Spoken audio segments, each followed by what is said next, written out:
The wind carried the scent of jet fuel and rain through the open hangar doors of Ashford Aerospace Technologies, a smell that Nathan Cross had learned to ignore the same way he'd learned to ignore the ache in his lower back that never quite disappeared no matter how many ibuprofen tablets he swallowed with his morning coffee.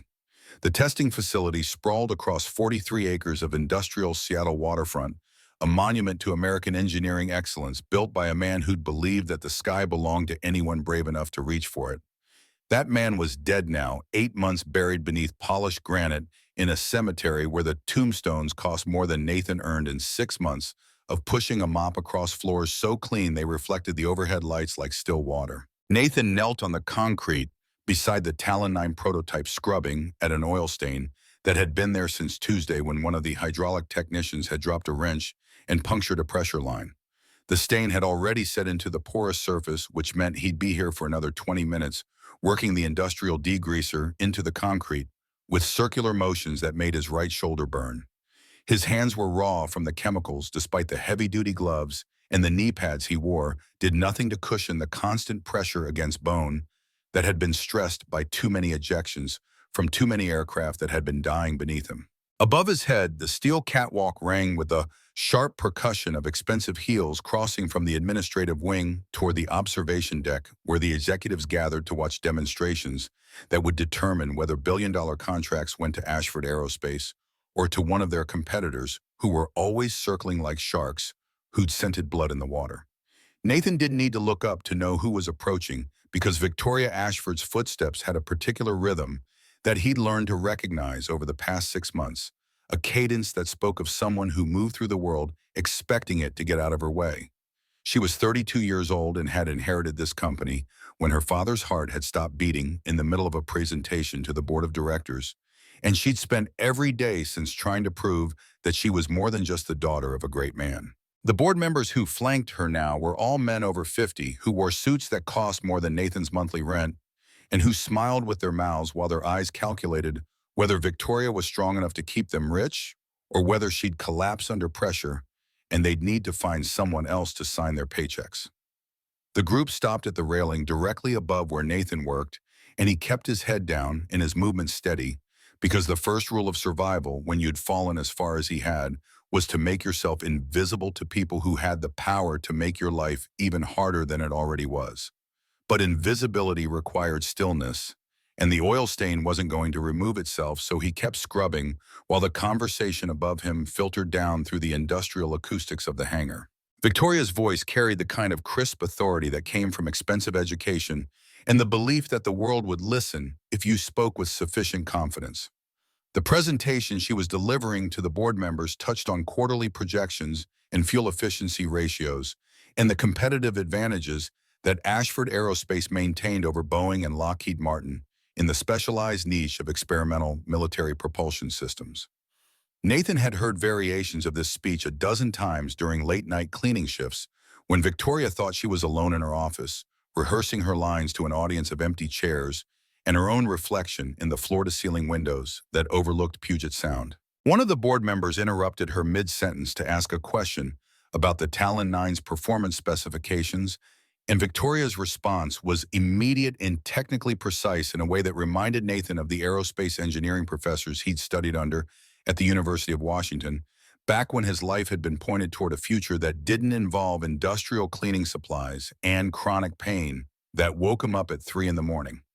Then Victoria made a mistake. She glanced down at Nathan, just a flicker of her eyes toward the man kneeling on the concrete below her, and something in that glance triggered a response that Nathan had seen before in people who were performing for an audience and needed to establish dominance through the humiliation of someone who couldn't fight back. Her voice shifted registers, dropping the technical precision and adopting a tone that was designed to carry to everyone in the hangar. Careful there. Don't let your hands touch something you're not qualified to understand. Jets aren't for people who only know how to mop floors. Laughter erupted from the board members around her, and the sound echoed through the hangar with the particular quality of men who were relieved to have someone else become the target of mockery so they didn't have to worry about becoming targets themselves.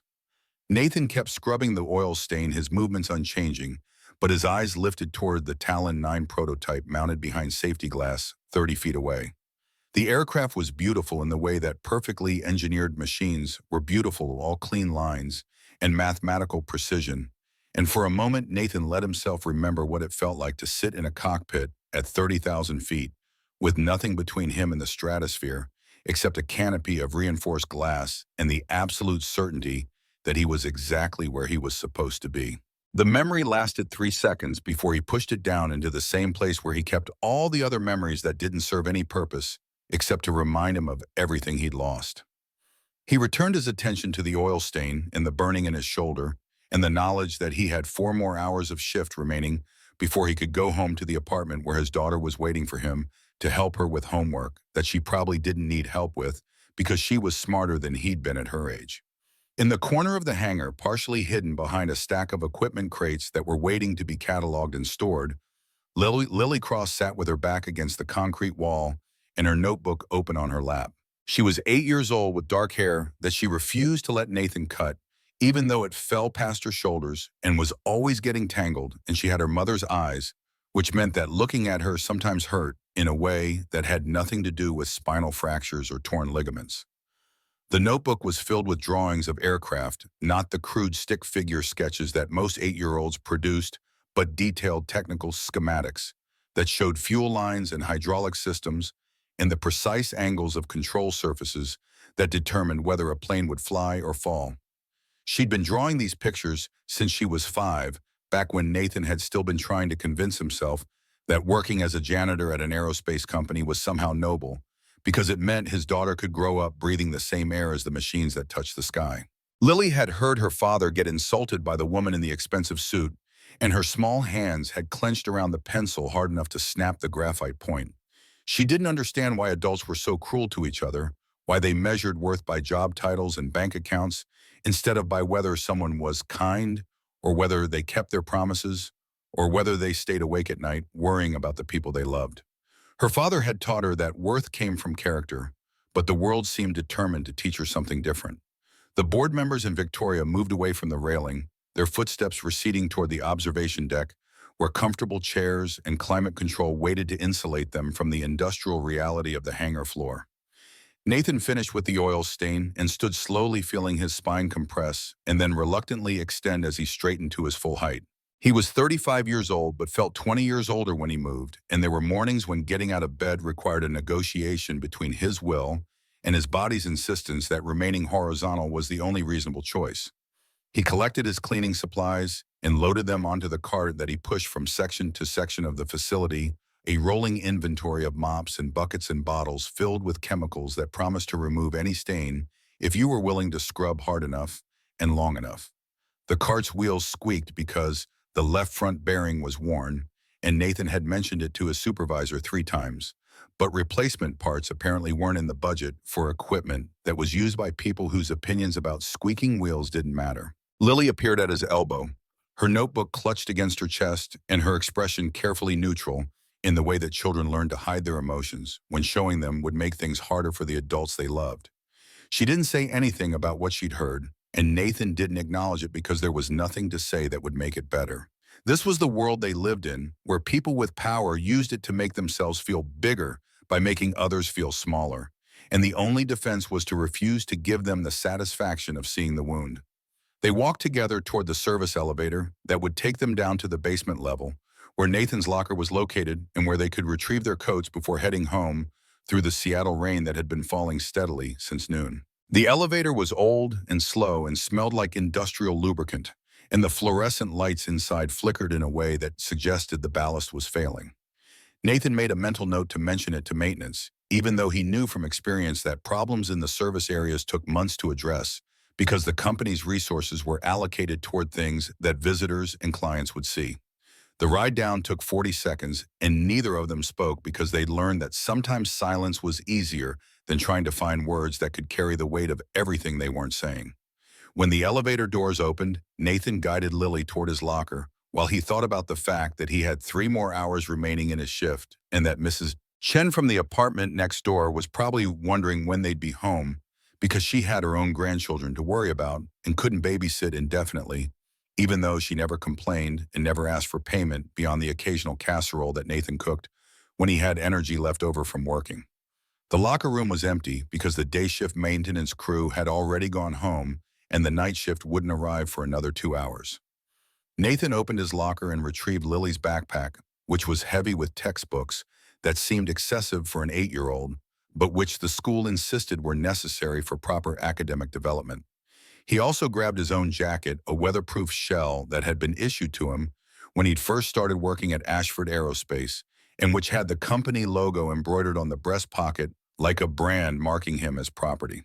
Before they could leave, Nathan's radio crackled to life, with the dispatcher's voice requesting that he report to the executive floor because someone had spilled coffee in the hallway and it needed to be cleaned immediately before it could stain the imported Italian marble that had been installed when the administrative wing was renovated 3 years ago at a cost that could have paid Nathan's salary for a decade.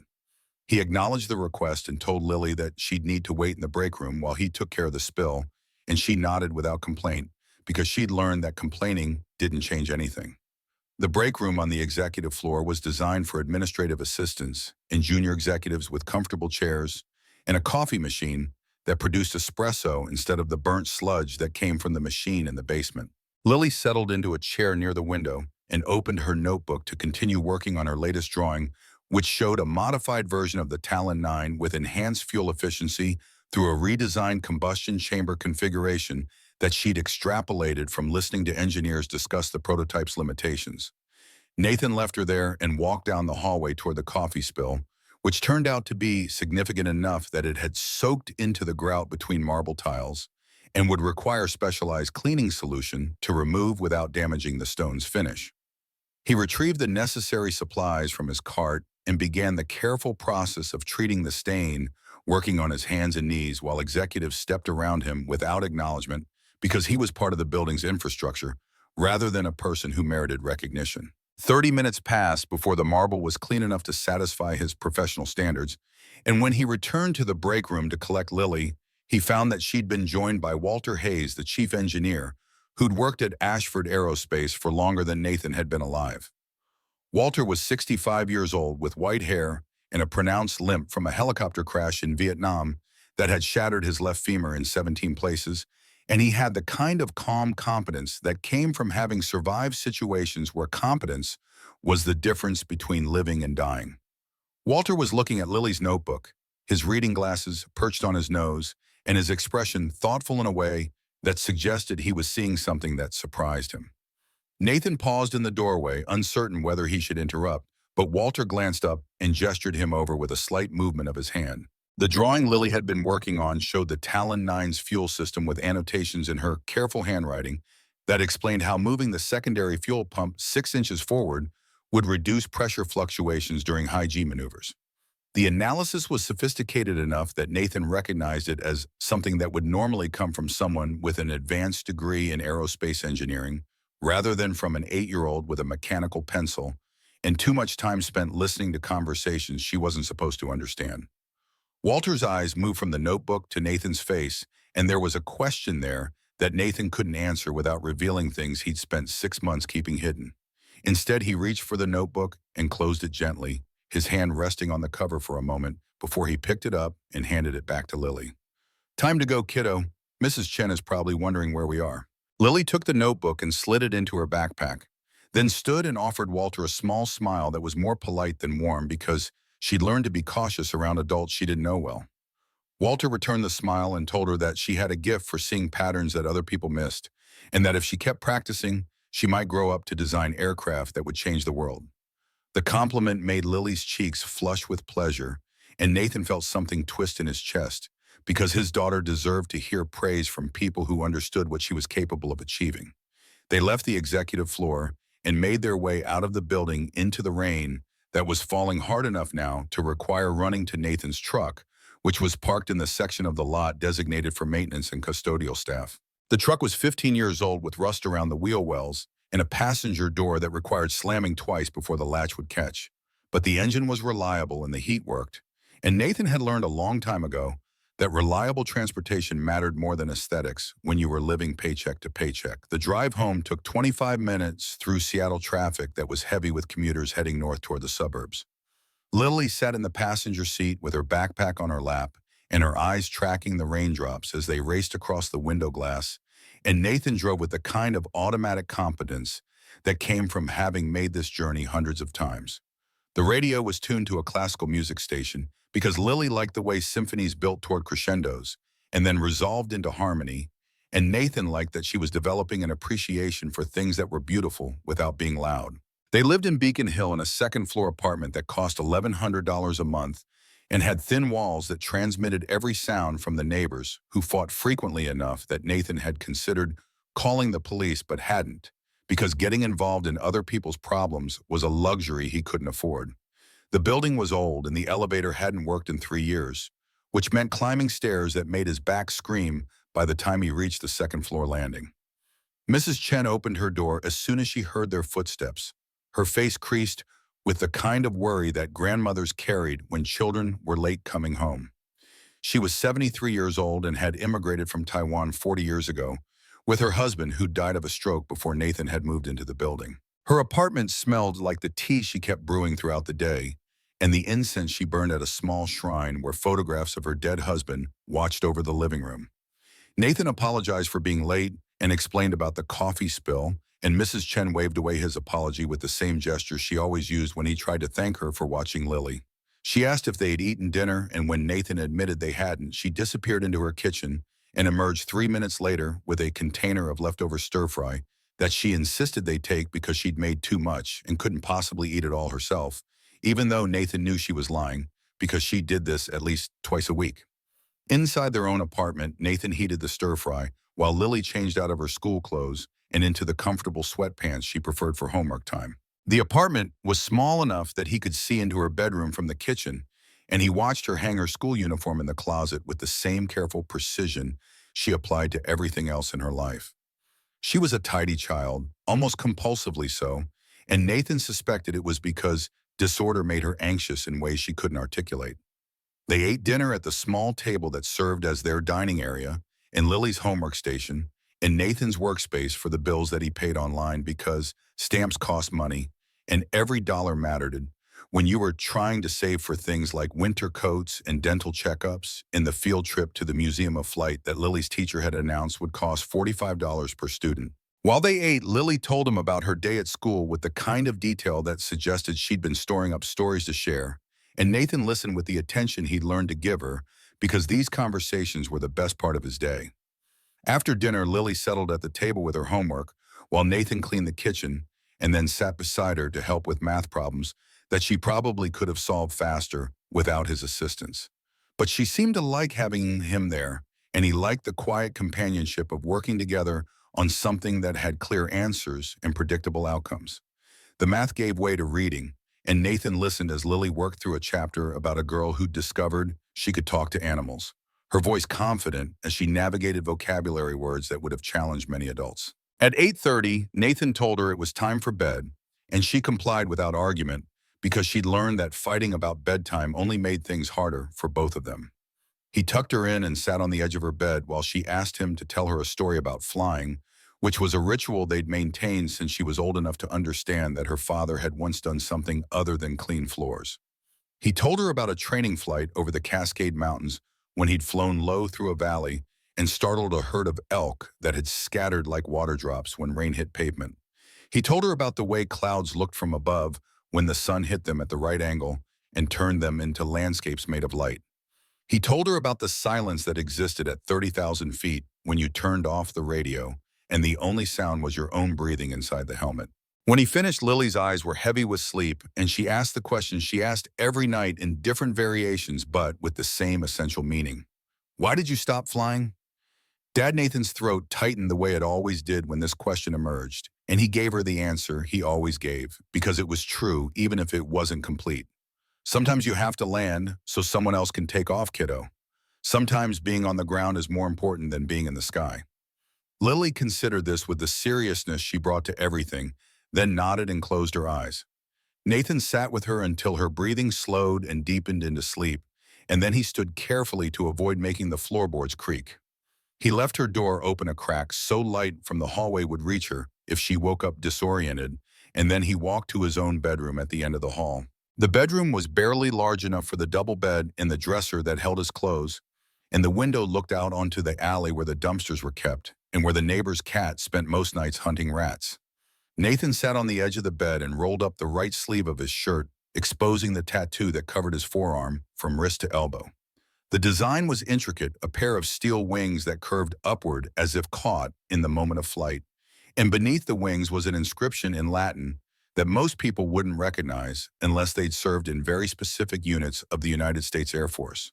Per aspera ad astra, through hardships to the stars. The tattoo was 15 years old now, the ink slightly faded but still clear enough that anyone with military experience would recognize it as the insignia of Greyhawk Squadron, a unit that had officially been disbanded after a training accident in Nevada had resulted in the loss of multiple aircraft and the presumed deaths of everyone involved. The official story was that mechanical failures during a sandstorm had caused 3 F-16s to crash into the desert, and that the wreckage had been so thoroughly destroyed by impact and subsequent fire that recovering bodies had been impossible. The official story was a lie, but it was the kind of lie that served a purpose, which was to hide the truth about operations that couldn't be acknowledged for them, because acknowledging them would create diplomatic problems with countries that were officially allies, but were unofficially engaged in activities that required the kind of response that Greyhawk Squadron had been designed to deliver. Nathan stared at the tattoo and thought about the men whose names were engraved on a memorial wall at Davis-Monthan Air Force Base in Arizona, a wall he'd never visited because seeing those names carved into stone would make their deaths feel more permanent than they already did. Corporal James Whitmore had been 22 years old and engaged to a girl from Oklahoma who'd sent him letters that smelled like lavender. Lance Corporal Andre Santos had been 19 and had talked constantly about the restaurant his family owned in San Diego and how he was going to take over the business when his service was complete. PFC Danny Chen had been 18 and had lied about his age to enlist because he'd wanted to escape a father who drank too much and a mother who'd given up trying to protect her children from the consequences. Sergeant Mike Rodriguez had been 26 and had a daughter the same age that Lily was now, and Nathan had promised him during those last moments, when they'd both known that rescue wasn't going to arrive in time, that he'd make sure Mike's daughter knew that her father had died doing something that mattered. But Nathan had never followed through on that promise because following through would have required revealing things that were classified at levels that made revelation impossible. And so Mike's daughter had grown up thinking her father had died in a training accident, rather than knowing that he died protecting people who would never know his name. Nathan pulled his sleeve down and stood his back, protesting the movement with the familiar grinding sensation that meant his L3 and L4 vertebrae were rubbing against each other in ways that bones weren't designed to tolerate. He walked to the bathroom and opened the medicine cabinet where he kept the ibuprofen and the prescription muscle relaxers that a VA doctor had given him 3 years ago, with instructions to take one at bedtime as needed for pain management. The prescription bottle was nearly empty because refills required appointments that Nathan couldn't afford to take time off work to attend, and the VA clinic was across town in a neighborhood that required 2 bus transfers to reach. He took 2 ibuprofen instead of the muscle relaxer because he needed to be alert enough to wake up if Lily called for him during the night, and then he returned to his bedroom and lay down on top of the covers because undressing required energy he didn't have. Sleep came slowly and brought with it dreams that were fragments of memories rearranged into sequences that didn't make narrative sense, but which carried emotional weight that woke him multiple times before dawn. He dreamed about Claire, about the way her hair had smelled like jasmine, and the way she'd laughed at his terrible jokes even when they weren't funny. He dreamed about the hospital room where she died, and about the way her hand had felt in his when she'd made him promise to let Lily fly to give their daughter the sky that Claire wouldn't live to see. He dreamed about the Nevada desert and about Lieutenant Derek Stone's voice crackling over the radio with the kind of forced calm that people used when they knew they were about to die. He dreamed about the impact of ejecting from an aircraft that was already too low for safe ejection, about the violence of wind and gravity, and the cliff face that had stopped his descent by shattering his spine. When his alarm went off at 5:30, Nathan woke feeling like he hadn't slept at all, which was probably accurate because the dreams had been vivid enough that his brain hadn't gotten the rest it needed. He showered and dressed in the uniform that Ashford Aerospace provided to custodial staff, a dark blue jumpsuit with his name embroidered on the breast pocket and the company logo on the back. The jumpsuit was designed for utility rather than appearance, with multiple pockets for carrying cleaning supplies and reinforced knees that were supposed to protect against wear, but which never quite prevented the fabric from eventually thinning and tearing. Lily was already awake when he emerged from his bedroom, sitting at the table with a bowl of cereal and her notebook open beside her breakfast. She was working on a new drawing, this one showing what appeared to be a theoretical modification to the Talon 9's thrust vectoring system. Nathan didn't ask where she'd learned about thrust vectoring, because the answer was that she learned things from listening to conversations between engineers and from reading technical manuals that were probably supposed to be confidential, but which were left lying around in break rooms and on desks where curious 8-year-olds could find them. He made coffee in the ancient percolator that had belonged to Claire, and which produced coffee that was stronger than it needed to be, but which had the advantage of being cheap enough that he didn't feel guilty about drinking 3 cups before leaving for work. The coffee was terrible but effective, and by the time he'd finished the 3rd cup, his brain had achieved something approximating functional awareness. Miss Chen knocked on the door at 6:15, which was earlier than usual, but which she explained was necessary because she had a doctor's appointment at 8 and needed to leave by 7:30 to catch the bus that would get her to the clinic on time. Nathan thanked her and assured her that he'd be able to drop Lily at school before his shift started, and Mrs. Chen looked relieved because she'd clearly been worried about asking for this accommodation. After Mrs. Chen left, Nathan helped Lily pack her backpack and made sure she had her lunch money and her homework and the permission slip for the Museum of Flight trip that required his signature and $45 that he'd have to figure out how to budget from his next paycheck.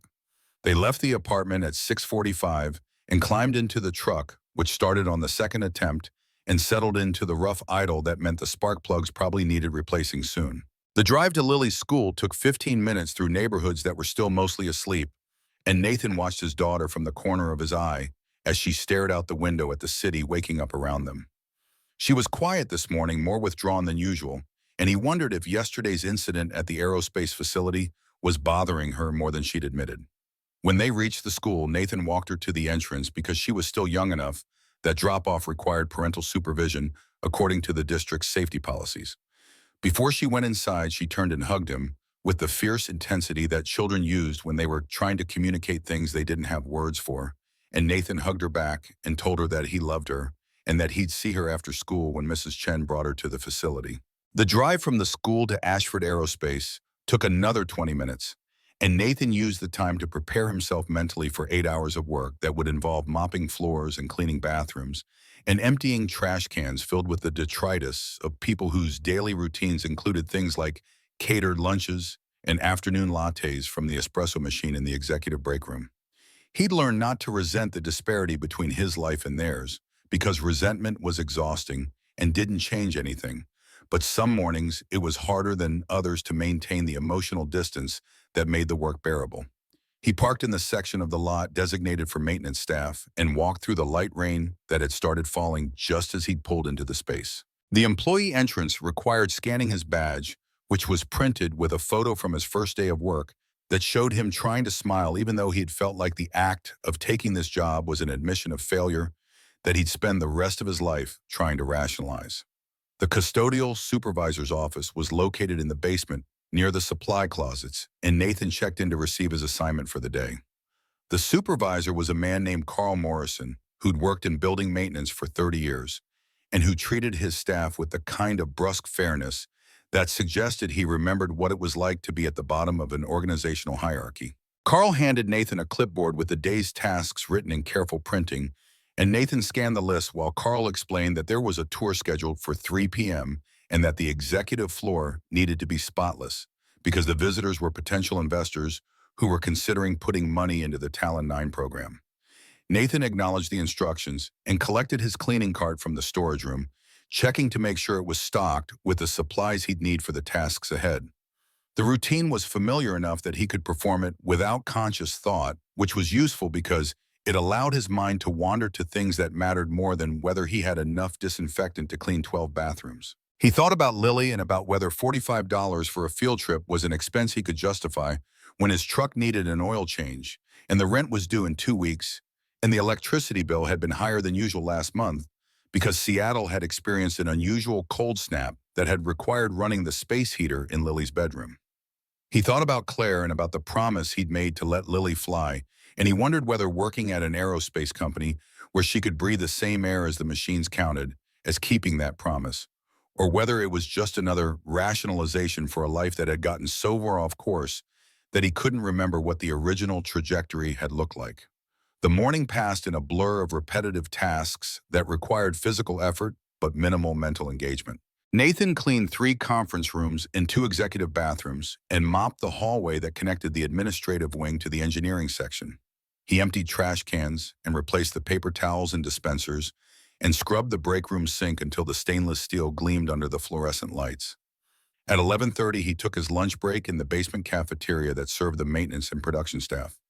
The cafeteria was crowded and loud and smelled like industrial-grade pizza and overcooked vegetables, but the food was subsidized by the company and cost less than bringing lunch from home would have cost. Nathan bought a slice of pizza and a cup of coffee and found an empty table near the window that looked out onto the loading dock where trucks were being loaded with crates destined for military installations whose locations were classified. He was halfway through the pizza when Walter Hayes appeared with his own tray and asked if the seat across from Nathan was taken. Nathan shook his head and gestured to the empty chair, and Walter sat with the careful movements of someone whose body reminded him daily that he was no longer young. They ate in comfortable silence for several minutes before Walter spoke. "Your daughter has quite a talent for engineering. That drawing she was working on yesterday showed a level of spatial reasoning that most people don't develop until college, if they develop it at all." Nathan swallowed his bite of pizza and considered how to respond without revealing too much about Lily's unconventional education, which consisted primarily of her teaching herself from resources she wasn't technically supposed to have access to. She likes airplanes, spends a lot of time drawing them and figuring out how they work. Walter nodded and took a sip of his coffee before responding. "My granddaughter is the same age as Lily, and she spends her time drawing princesses and unicorns. Which is fine, but it makes me wonder what Lily is exposed to that allows her to conceptualize complex mechanical systems at 8 years old." The implicit question hung in the air between them, and Nathan recognized it as the opening move in a conversation that could lead places he couldn't afford to go. He chose his words carefully. Her mother was a nurse. She taught Lily that understanding how things work is important if you wanted to help them when they're broken. I think Lily applies that philosophy to machines the same way her mother applied it to people. Walter absorbed this information with the thoughtful expression of someone who was filing it away for later consideration, and then he changed the subject to the Talon 9 demonstration that was scheduled for Monday morning. The Pentagon had sent a delegation to evaluate whether the prototype met the specifications that had been promised in the initial proposal. And if the demonstration went well, Ashford Aerospace would receive a contract worth $800 million over 5 years. If the demonstration went poorly, the company would lose the contract to a competitor and would likely need to lay off a significant portion of its workforce to remain financially viable. Nathan listened to Walter describe the technical challenges that the engineering team was working to resolve before Monday's demonstration, and he filed away the details even though he had no professional reason to care about fuel efficiency ratios or combustion chamber pressure fluctuations. But old habits were hard to break, and his brain still processed technical information with the automatic competence that came from years of training in systems that could kill you if you didn't understand them completely. After lunch, Nathan returned to his cleaning duties and spent the afternoon working his way through the task list that Carl had given him. By 3 p.m., when the investor tour was scheduled to begin, the executive floor was spotless, and Nathan had moved to the hangar level where the Talon 9 was being prepared for the demonstration. He was mopping near the prototype when the tour group arrived, a cluster of men in expensive suits who were being guided through the facility by Victoria Ashford and several board members. Nathan had learned to make himself invisible during these tours, to keep his eyes down and his movements quiet so that the visitors wouldn't register his presence except as part of the background machinery that kept the facility running. But invisibility failed when the Victoria decided to use him as a prop in whatever performance she was giving for the investors, and her voice cut through the industrial noise of the hangar with the sharp clarity of someone who was accustomed to being heard. He'd already heard this particular insult yesterday, but hearing it repeated for a different audience made it worse somehow, as if Victoria had decided that humiliating him once hadn't been sufficient, and that she needed to establish a pattern. The investors laughed on cue, and Nathan kept mopping while his jaw clenched hard enough that he could feel his teeth grinding against each other.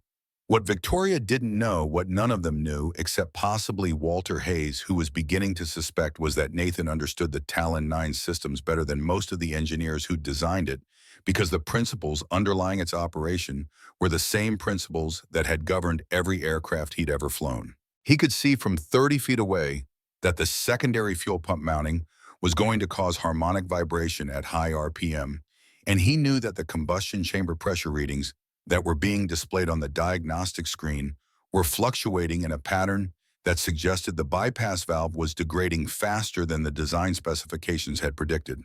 But sharing that knowledge would require revealing expertise that he couldn't afford to reveal, and so he kept mopping and kept silent and waited for the tour group to move on so he could finish his shift and pick up Lily from Mrs. Chen's apartment and make dinner from whatever ingredients he could afford at the grocery store, where he shopped using coupons clipped from the Sunday newspaper. The tour eventually moved past him toward the observation deck, and Nathan returned his attention to the floor that was already clean, but which he continued to mop because standing still would draw attention, and attention was the enemy of invisibility.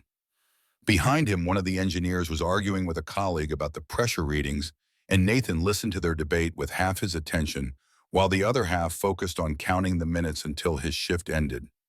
The argument was about whether the fluctuations were significant enough to warrant delaying Monday's demonstration, and the two engineers couldn't agree on whether the risk of failure was acceptable or whether they needed more time to diagnose the underlying problem. Nathan knew without looking at the data more closely that the bypass valve was thermally degrading and that failure during the demonstration would be catastrophic, but sharing that assessment would require explaining how he knew, and explanations led to questions that led to revelations that led to consequences he wasn't prepared to face.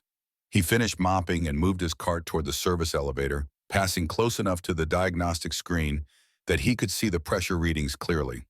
The pattern confirmed what he'd suspected, and for a moment he considered walking over to the engineers and telling them what they were looking at and what it meant. But the moment passed and he kept walking, because one of the first lessons you learned after falling from the sky was that some knowledge was more dangerous to share than to keep hidden. The rest of his shift passed without incident, and at 6 p.m. Nathan clocked out and drove to Mrs. Chen's apartment to collect Lily. She was sitting at Mrs. Chen's kitchen table working on her homework, and she looked up when Nathan knocked and entered with a smile that made the entire day worth enduring. They thanked Mrs. Chen and walked down the hallway to their own apartment, and Nathan helped Lily finish her homework, while he thought about whether he could afford to buy her the new shoes she needed because her current pair was wearing through at the toes. That night, after Lily had gone to bed and Nathan was sitting alone in his bedroom, staring at the tattoo on his forearm, he thought about the engineers arguing over the pressure readings and about the demonstration that was scheduled for Monday morning. He thought about what would happen if the bypass valve failed during maximum thrust, and about the fact that failure at that point in the flight envelope would almost certainly result in an explosion that could kill the test pilot and destroy months of work and cost the company a contract that represented the difference between prosperity and bankruptcy. He thought about the 4 men whose names were carved into a memorial wall in Arizona, and about the promise he'd made to make sure their deaths meant something, even if he couldn't explain what they'd actually died for. He thought about Claire and about the promise he'd made to let Lily fly, and about whether keeping that promise required him to protect the company where she spent her afternoons drawing pictures of aircraft that she dreamed about designing someday. And he thought about Victoria Ashford and about the fact that she was trying to prove herself worthy of a legacy that she didn't seem to understand wasn't about proving anything to anyone except yourself. She was making all the mistakes that people made when they confused strength with hardness and leadership with domination. And Nathan recognized those mistakes because he'd made them himself back when he'd been young enough and stupid enough to think that being the best pilot in the squadron meant something more than just being good at not dying. Sleep came late and brought dreams that were darker than usual, and when Nathan woke at 5:30 the next morning, he felt like he'd spent the night fighting instead of resting.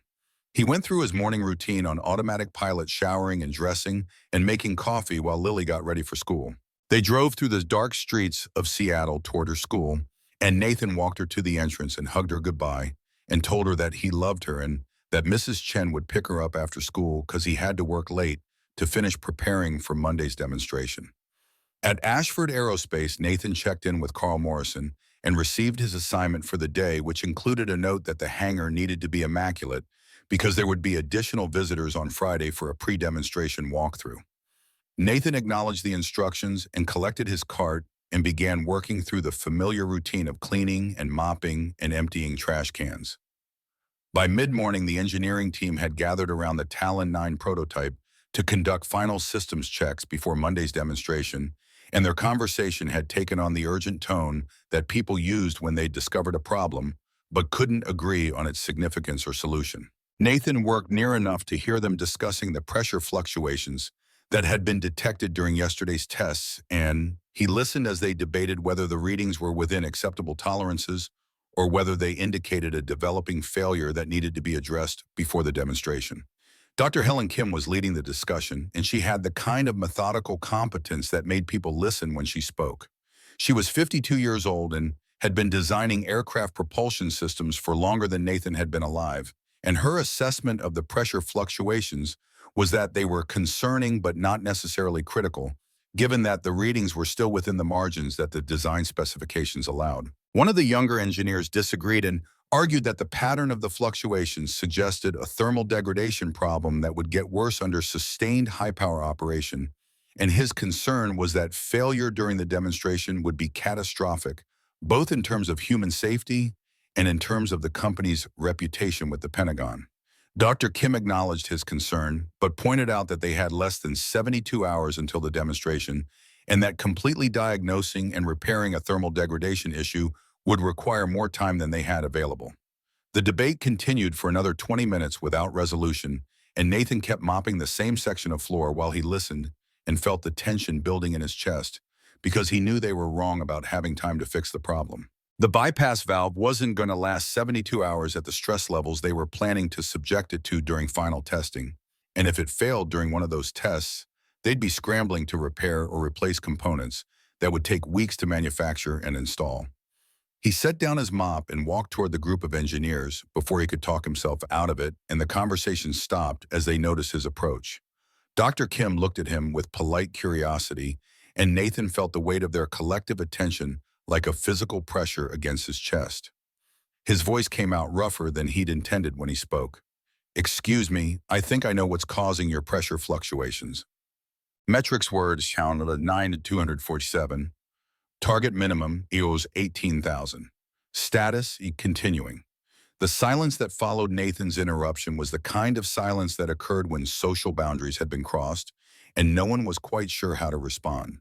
Dr. Helen Kim's expression shifted from polite curiosity to something that might have been irritation or might have been genuine interest, and the younger engineers exchanged glances that communicated their uncertainty about whether they should be offended that a janitor was offering technical opinions or whether they should listen to what he had to say. Nathan felt the familiar weight of self-consciousness that came from being seen when you'd spent months perfecting the art of invisibility. But the pressure in his chest had transformed into something that felt like obligation. And obligation was harder to ignore than discomfort. He'd spent 6 months watching engineers make decisions that ranged from brilliant to merely competent, and he'd kept his observations to himself because offering them would have required explanations he couldn't provide. But this was different because this was a problem that would kill someone if it wasn't addressed, and Nathan had accumulated enough deaths in his past that adding another one to the list felt intolerable. Dr. Kim was the first to respond, and her voice carried the kind of measured patience that people used when they were being polite but didn't actually want to engage. "I appreciate your concern, but these are complex technical issues that require specialized knowledge to interpret correctly. The pressure fluctuations we're seeing are within normal operating parameters for this stage of development." Nathan had expected this response, and he'd already decided that if they dismissed him immediately, he'd walk away and let them discover the problem on their own when the valve failed during testing, and they had to explain to Victoria Ashford why the demonstration was being delayed. But something in Dr. Kim's tone suggested that she was keeping the door open a crack, that she was willing to listen if he could demonstrate that he had something worth saying. "The secondary bypass valve in your fuel control assembly is thermally deformed. The valve seat isn't sealing properly at low temperatures, and expansion under load is causing pressure oscillations that will get worse as you increase power output. You'll get catastrophic failure at maximum thrust probably within the first 2 minutes of sustained operation. The specificity of his diagnosis created a different kind of silence, one that had nothing to do with social boundaries and everything to do with the fact that he just described a failure mode that required deep understanding of the Talon 9's fuel system architecture. The younger engineer who'd been arguing for more diagnostic testing stepped forward, and his expression had shifted from uncertainty to something that looked like recognition. How do you know that the valve assembly is buried 3 layers deep in the fuel system? You can't see it from outside the housing, and we haven't disassembled it for inspection yet. Nathan had known this question was coming, and he'd prepared an answer that was technically true even if it wasn't complete. I've worked on aircraft engines before. Different platforms, but the principles are the same. The pressure oscillation pattern you're seeing is characteristic of thermal degradation in bypass valves, and the fact that it's worse at low temperatures tells you that the valve seat is contracting unevenly and creating gaps that allow fuel to bypass the pressure regulation system. When you bring the engine up to operating temperature under load, the valve seat will expand, but it won't expand evenly because the thermal deformation has created stress points that will propagate until the seat fractures completely.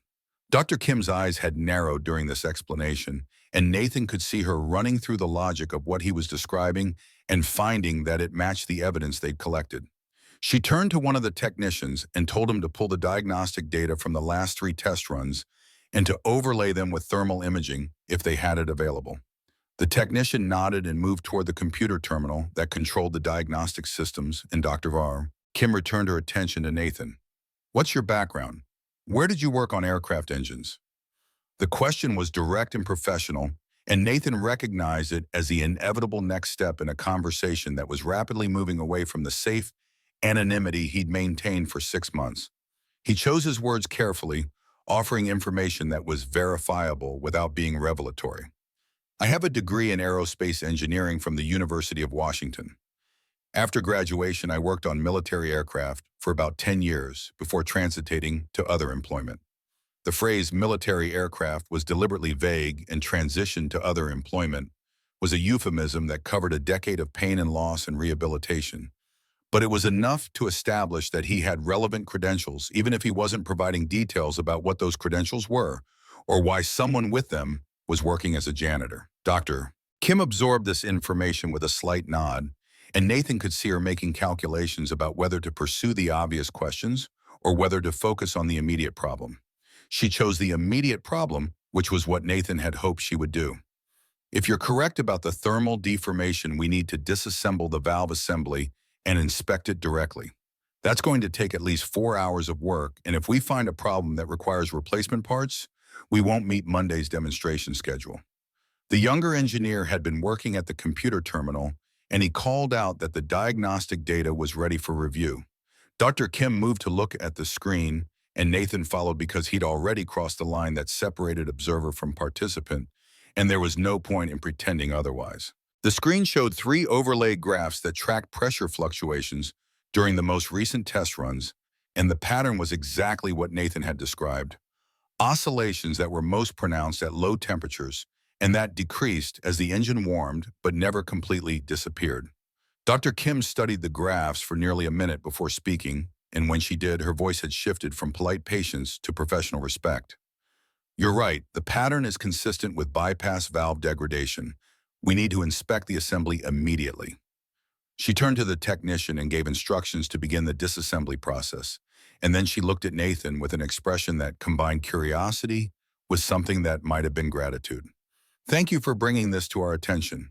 If the valve had failed during the demonstration, we would have lost months of work and possibly the entire Pentagon contract. I don't know what your current role is here, but you just saved this project.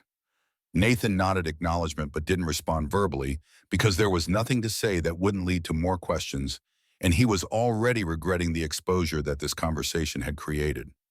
He returned to his cleaning cart and resumed mopping the floor, but he was aware of the engineers watching him with expressions that had suggested they were reevaluating their assumptions about who he was and why he was working in a role that seemed incongruent with his technical knowledge.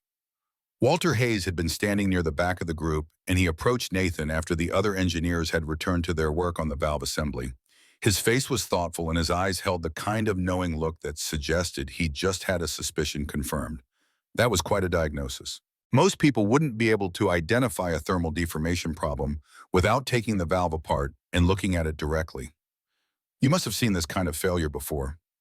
Nathan continued mopping, and his voice was deliberately neutral when he responded. I've seen a lot of things fail in aircraft engines.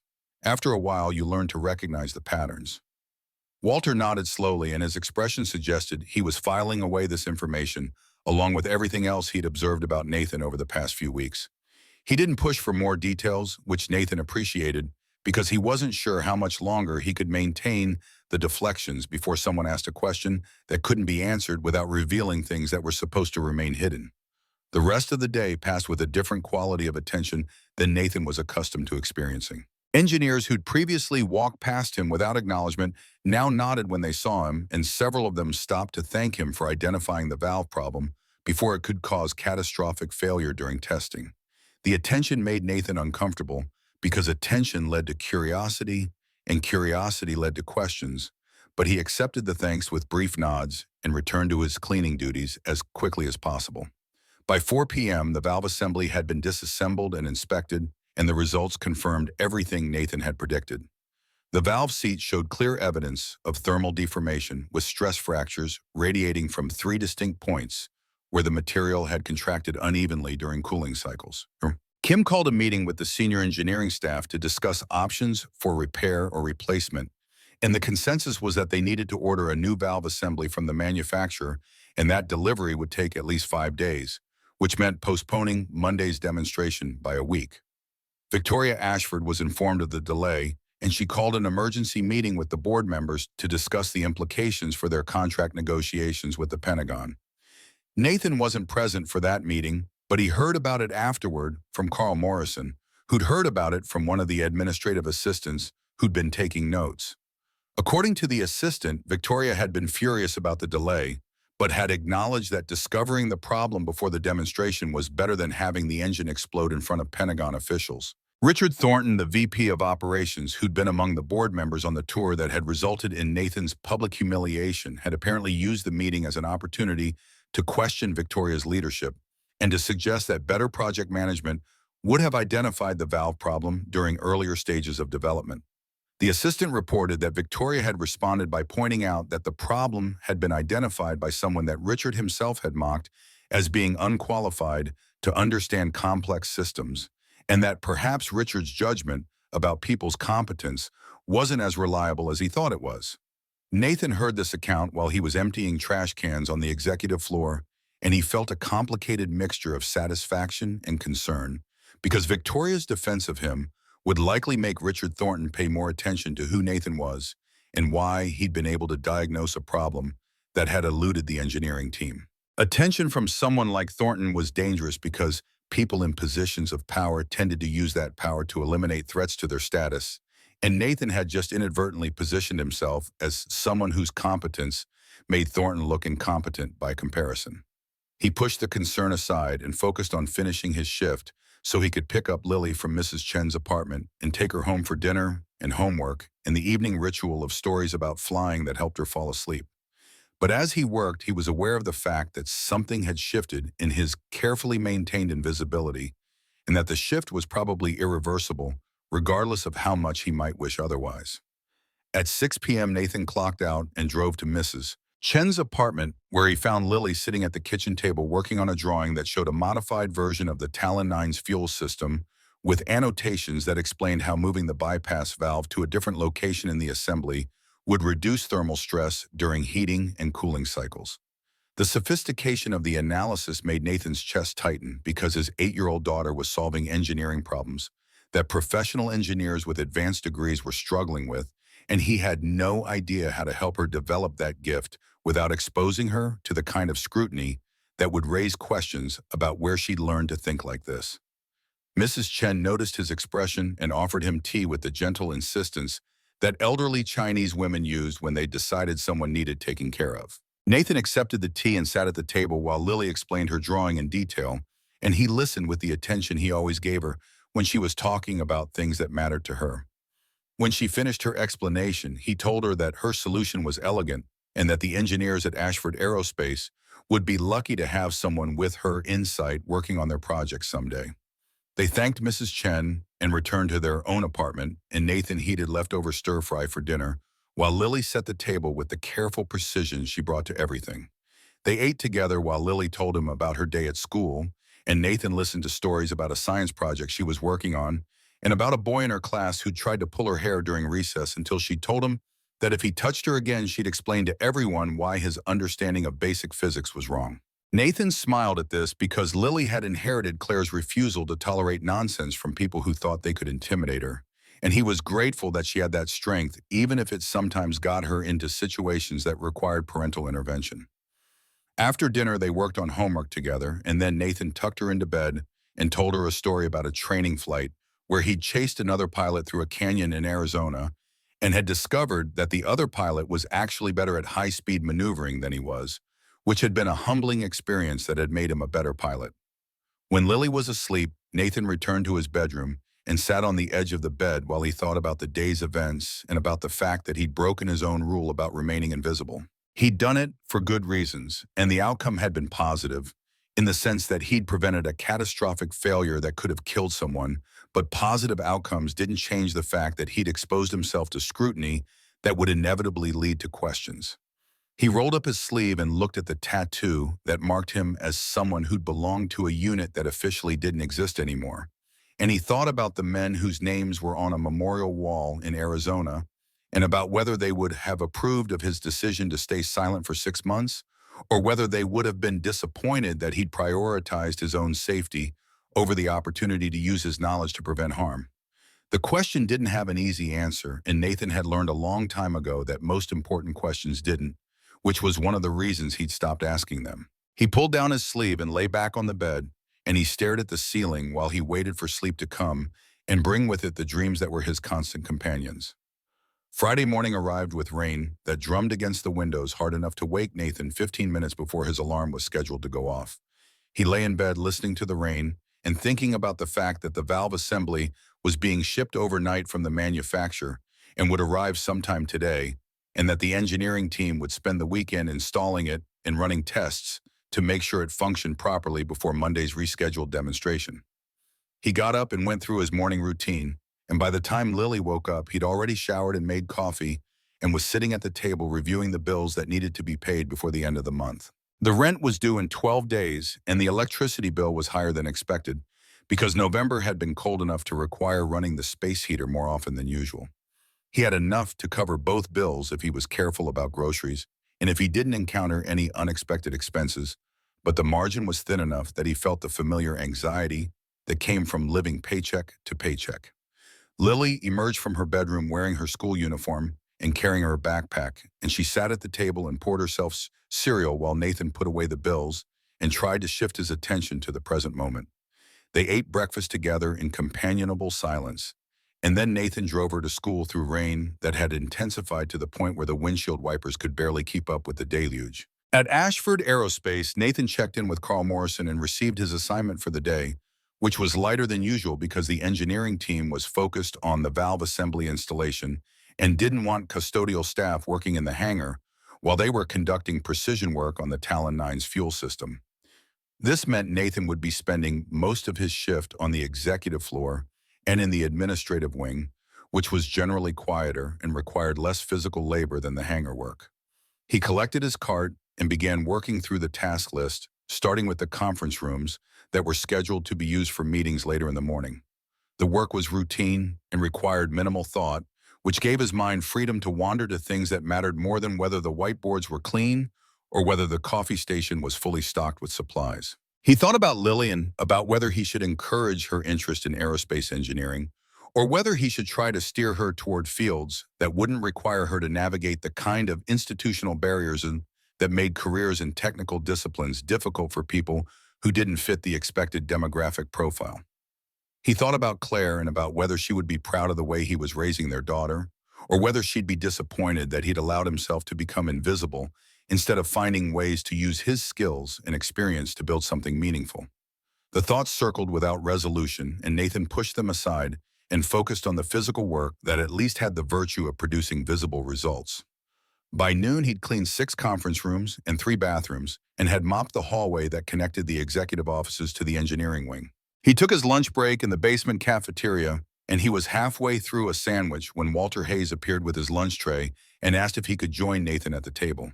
They ate in silence for several minutes before Walter spoke, and when he did, his voice carried the weight of someone who'd been thinking carefully about what he wanted to say. I've been doing some research about Greyhawk Squadron.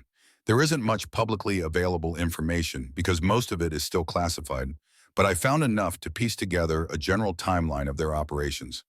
They were active from 2005 to 2010, mostly operating out of bases in the Middle East and conducting missions that were never officially acknowledged. According to the records I could find, the squadron was disbanded after a training accident in Nevada that resulted in multiple casualties. Nathan set down his sandwich and met Walter's eyes, and he didn't say anything, because there was nothing to say that wouldn't confirm or deny what Walter was clearly suspecting. Walter held his gaze for a moment and then continued. What's interesting is that the official casualty list doesn't include names, just the number of personnel lost, which is unusual for military records, even when the operations are classified. It's almost like they wanted to create uncertainty about who actually died and who might have survived, but needed to disappear for operational security reasons. The implication hung in the air between them, and Nathan felt the familiar tension that came from being close to a revelation that could change everything. He chose his words carefully. "Why are you telling me this?" Walter's expression softened slightly, and when he spoke, his voice carried genuine compassion rather than the prosecutorial edge that Nathan had been expecting. "Because I think you're carrying a burden that you shouldn't have to carry alone, and because I think you've been invisible for long enough. I don't know your whole story, and I don't need to know it unless you want to tell me. But I do know that someone with your expertise and your character deserves better than to spend his life cleaning floors, while people like Richard Thornton treat him like he's beneath notice." Nathan felt something crack open in his chest, a fissure in the armor he'd built around himself over the past 6 years. He wanted to tell Walter everything, to share the weight of the memories that woke him up at night, and the guilt that came from having survived when other men had died, and the fear that he'd never be able to give Lily the life she deserved because he'd made choices that had closed doors that could never be reopened. But wanting to tell someone and actually telling them were different things, and Nathan had learned through painful experience that sharing burdens often just meant spreading the pain to people who didn't deserve to carry it. So he swallowed the words that wanted to emerge and gave Walter the only response he could manage. "I appreciate your concern, but there are some things that are better left in the past where they belong." Walter nodded slowly, and his expression suggested he'd expected this response and wasn't particularly surprised by it. "Fair enough, but the offer stands if you ever change your mind." And for what it's worth, Robert Ashford kept a journal where he wrote about the people and events that mattered to him. "I was his friend for 30 years, and after he died, his lawyer gave me access to some of his personal papers, because Robert had specified that I should have them." One of the entries from 2009 describes an emergency landing in Nevada where a pilot saved his life during a sandstorm. Robert spent years trying to find that pilot because he wanted to thank him properly, but the military told him the pilot was dead. The words hit Nathan like a physical blow, and he felt the ground shift beneath him as the careful separation he'd maintained between his past and his present collapsed into something he couldn't control. Walter was watching him with the kind of attention that missed nothing, and Nathan knew that whatever he said next would confirm or deny the connection that Walter had already made. He chose silence, which was its own form of confirmation, and Walter nodded as if Nathan had spoken aloud. "Robert would have wanted you to know that he never forgot what you did for him, and that he considered it one of the defining moments of his life. He built this company on the belief that people who were brave enough to risk everything to save others deserved to work in an environment that respected that courage. I think he'd be disappointed to learn that his daughter has been treating you the way she has, and I think he'd want me to do something about it." Nathan's throat was too tight to respond, and he was grateful when Walter stood and collected his tray and left the table without requiring any further conversation. He sat alone in the cafeteria for another 10 minutes, staring at the remains of his sandwich and trying to process the fact that Robert Ashford had known who saved him and had spent years looking for Nathan, even after being told that Nathan was dead. The knowledge created a sense of obligation that Nathan didn't know how to fulfill, because fulfilling it would require revealing himself in ways that would expose Lily to attention that she didn't need and that Nathan couldn't protect her from.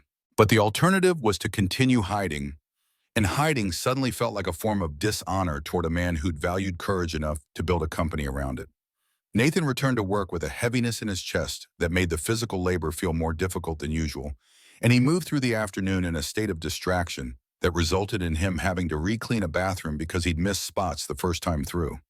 By 4 p.m., the rain had stopped and pale sunlight was breaking through the clouds, and Nathan took a moment to stand at a window and look out over the Seattle skyline while he thought about choices and consequences and the fact that every decision he made had implications that extended beyond his own life into Lily's future. At 6 p.m., he clocked out and drove to Mrs. Chen's apartment to pick up Lily, and he found her sitting at the kitchen table working on homework while Mrs. Chen prepared dinner in the kitchen. The smell of cooking made Nathan's stomach growl because he'd barely eaten anything at lunch, and Mrs. Chen noticed and insisted that they stay for dinner because she'd made more than enough food for one person, and it would be a shame to let it go to waste. They ate together at Mrs. Chen's table, and the conversation was light and pleasant in a way that felt like a brief respite from the weight Nathan had been carrying all day. Lily talked about her science project and about the Museum of Flight field trip that was scheduled for next week, and Mrs. Chen told stories about her grandchildren that were equal parts exasperation and affection. Nathan listened and contributed when appropriate, and he felt grateful for the simple normalcy of sharing a meal with people who cared about him and Lily without requiring explanations or justifications. After dinner, they returned to their own apartment, and Nathan helped Lily with the last of her homework before tucking her into bed and telling her a story about a formation flight where he and 3 other pilots had flown so close together that their wingtips were separated by less than 3 feet, and how the precision required to maintain that formation had taught him that trust was more important than skill when you were operating at the edge of what was possible. Lily asked her usual question about why he'd stopped flying, and Nathan gave his usual answer about landing so someone else could take off. But the words felt less adequate than they usually did, because Walter's revelation about Robert Ashford had reminded him that some debts couldn't be repaid through silence and invisibility. When Lily was asleep, Nathan sat in his bedroom and stared at the tattoo on his forearm while he thought about the fact that Monday's demonstration was going to bring Pentagon officials to Ashford Aerospace, and that those officials would include people who might recognize him if they looked closely enough. The thought created anxiety that he couldn't quite suppress because recognition would lead to questions that would lead to revelations that would change everything about the life he'd built for himself and Lily. He pulled down his sleeve and lay back on the bed, and he tried to convince himself that the demonstration would go smoothly and that the Pentagon officials would be focused on the Talon 9's performance, rather than on the custodial staff who would be working in the background. The self-deception was thin enough that it didn't provide much comfort, but it was better than the alternative, which was acknowledging that he'd set events in motion that he couldn't control and that the consequences were going to arrive whether he was ready for them or not. Saturday arrived without rain, which was unusual enough for November in Seattle, that Nathan took it as a good sign even though he didn't really believe in signs. He spent the morning doing laundry in the building's basement laundry room, while Lily read a book about Amelia Earhart that she'd checked out from the school library. The book was written for adults rather than children, but Lily was reading at a level that was several years ahead of her age, and she developed a particular interest in aviation pioneers who'd pushed boundaries that other people had considered impossible. In the afternoon, Nathan took Lily to the Museum of Flight, even though the official field trip wasn't scheduled until next week because he wanted to give her the experience without the pressure of being surrounded by her classmates and their parents, who would inevitably ask questions about what Nathan did for a living and why he was working as a janitor, instead of using his aerospace engineering degree. They spent 3 hours walking through exhibits that showed the evolution of aircraft, from the Wright brothers' first flight to modern military jets, and Lily asked questions that demonstrated she understood concepts that most adults would struggle with. Nathan answered her questions with the kind of detailed explanations that he'd once given to junior pilots who were learning systems that could kill him if they didn't understand the underlying principles, and he felt a complicated mixture of pride and sorrow because his daughter was brilliant and passionate about the same things he'd been passionate about, and he didn't know how to give her the opportunities she deserved. In the evening, they made dinner together in their small kitchen, and Nathan taught Lily how to cook rice properly by using the ratio of water to rice that his own mother had taught him years ago. They ate while watching a documentary about the Apollo space program, and Lily asked whether Nathan thought she could become an astronaut someday. He told her that if she worked hard and believed in herself, she could become anything she wanted to become, and he tried not to think about all the ways that statement was both true and inadequate. Sunday passed in similar fashion with quiet domestic activities that felt precious because Nathan knew from experience that peaceful moments were temporary and that storms always arrived eventually, no matter how carefully you tried to prepare for them. They went grocery shopping in the morning and cleaned the apartment in the afternoon, and Nathan paid the bills that were due and calculated that he'd have enough money left over to cover the field trip cost if he skipped buying himself lunch at work for the next 2 weeks. That night, after Lily was asleep, Nathan sat at the kitchen table and wrote a letter that he didn't intend to send, but which he needed to write anyway. The letter was addressed to Lieutenant Derek Stone, the wingman, whose life Nathan had saved during the Nevada mission that had ended his flying career, and it explained everything that had happened in the 6 years since they'd last seen each other. He wrote about Claire's death and about Lily's brilliance and about the fact that working as a janitor at an aerospace company felt like a particular kind of purgatory where he was close enough to the sky to remember what he'd lost, but far enough away that he'd never touch it again. When the letter was finished, Nathan folded it and put it in an envelope that he tucked into the back of his sock drawer where Lily wouldn't find it. The act of writing had provided a small measure of relief, like lancing a wound that had been festering too long, and he went to bed feeling slightly less burdened than he had when the day began. Monday morning arrived with the kind of crystalline clarity that made Seattle feel like a different city, all clean air and sharp light that transformed the ordinary into something beautiful. Nathan woke before his alarm and lay in bed listening to Lily's quiet breathing from her room down the hall. And he thought about the fact that today's demonstration would either secure Ashford Aerospace's future or doom it to bankruptcy and layoffs that would cost hundreds of people their jobs, including his own. He got up and went through his morning routine with extra care, making sure his uniform was clean and his appearance was as professional as someone in his position could manage. He made coffee and toast for breakfast, and when Lily woke up, he helped her get ready for school, while he explained that he'd be working late because the demonstration was happening today and there would be visitors who needed the facility to be immaculate. Mrs. Chen knocked on the door at 7 a.m. earlier than usual because she'd agreed to take Lily to school so Nathan could get to work in time to help with the final preparations.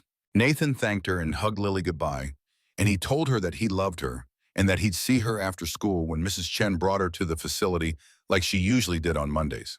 The drive to Ashford Aerospace took longer than expected because traffic was heavy with commuters heading into downtown Seattle, but Nathan arrived with enough time to check in with Carl Morrison and collect his assignment for the day. The hangar needed to be spotless, and the observation deck needed to be prepared for the Pentagon delegation that would arrive at 2 p.m. to watch the demonstration. Nathan worked alongside 3 other custodial staff members to clean and prepare the facility, and by noon, everything was ready.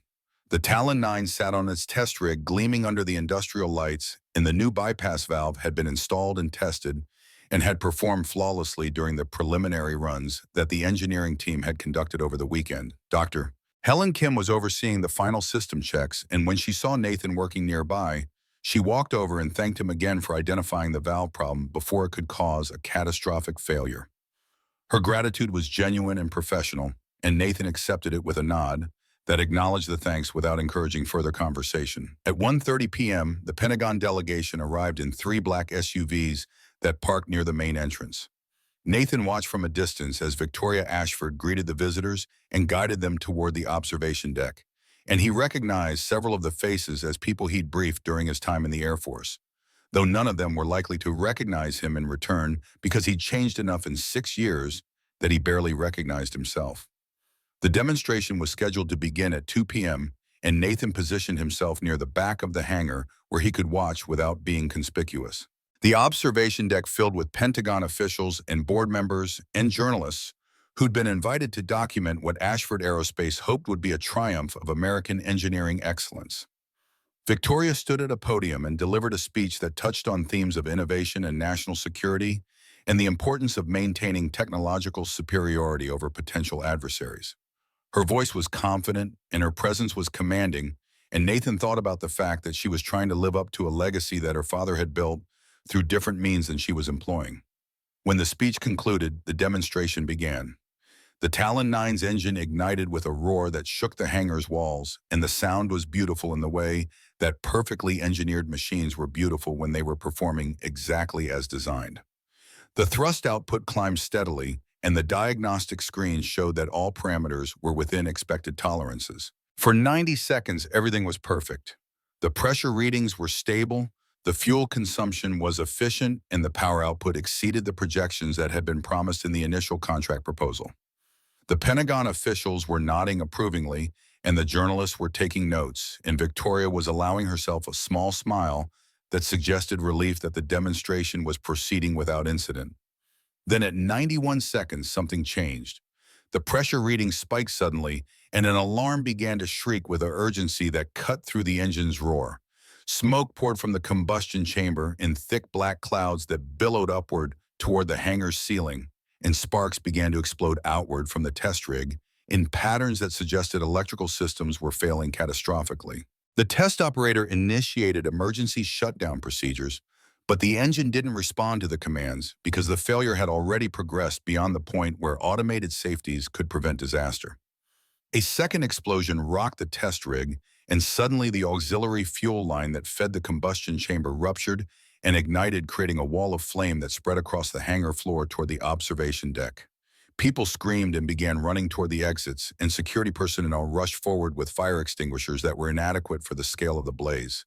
The sprinkler system activated and began dumping water onto the fire, but the fuel was burning too hot for water to be effective, and the flames continued to spread toward the observation deck, where the Pentagon officials were being evacuated by their security details. Nathan's training took over before his conscious mind could process what was happening. He ran toward the fire instead of away from it, and his eyes scanned the hangar for anyone who might be trapped or injured. Through the smoke, he saw a young engineer named Kyle Martinez, who'd been working near the test rig when the explosion occurred. Kyle was on the ground with his leg trapped under a support beam that had collapsed during the blast, and the flames were spreading toward him with the inexorable logic of physics that didn't care about human survival. Nathan grabbed a fire extinguisher from the wall and sprayed a path through the flames, and the heat was intense enough that he could feel his skin burning even through his uniform. He reached Kyle and knelt beside him, and Kyle's face was twisted with pain and terror in equal measure. Nathan assessed the situation in the fraction of a second that training had taught him to use for life and death decisions, and he saw that the beam was heavy enough that lifting it would require strength he wasn't sure his damaged spine could provide.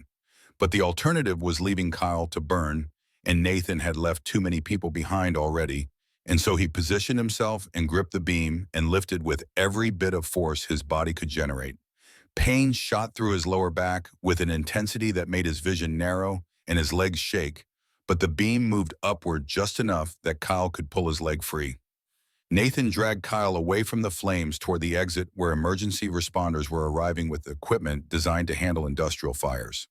He got Kyle to safety and was turning to go back into the hangar to look for anyone else who might need help when someone grabbed his arm and pulled him back with force that nearly knocked him off his feet.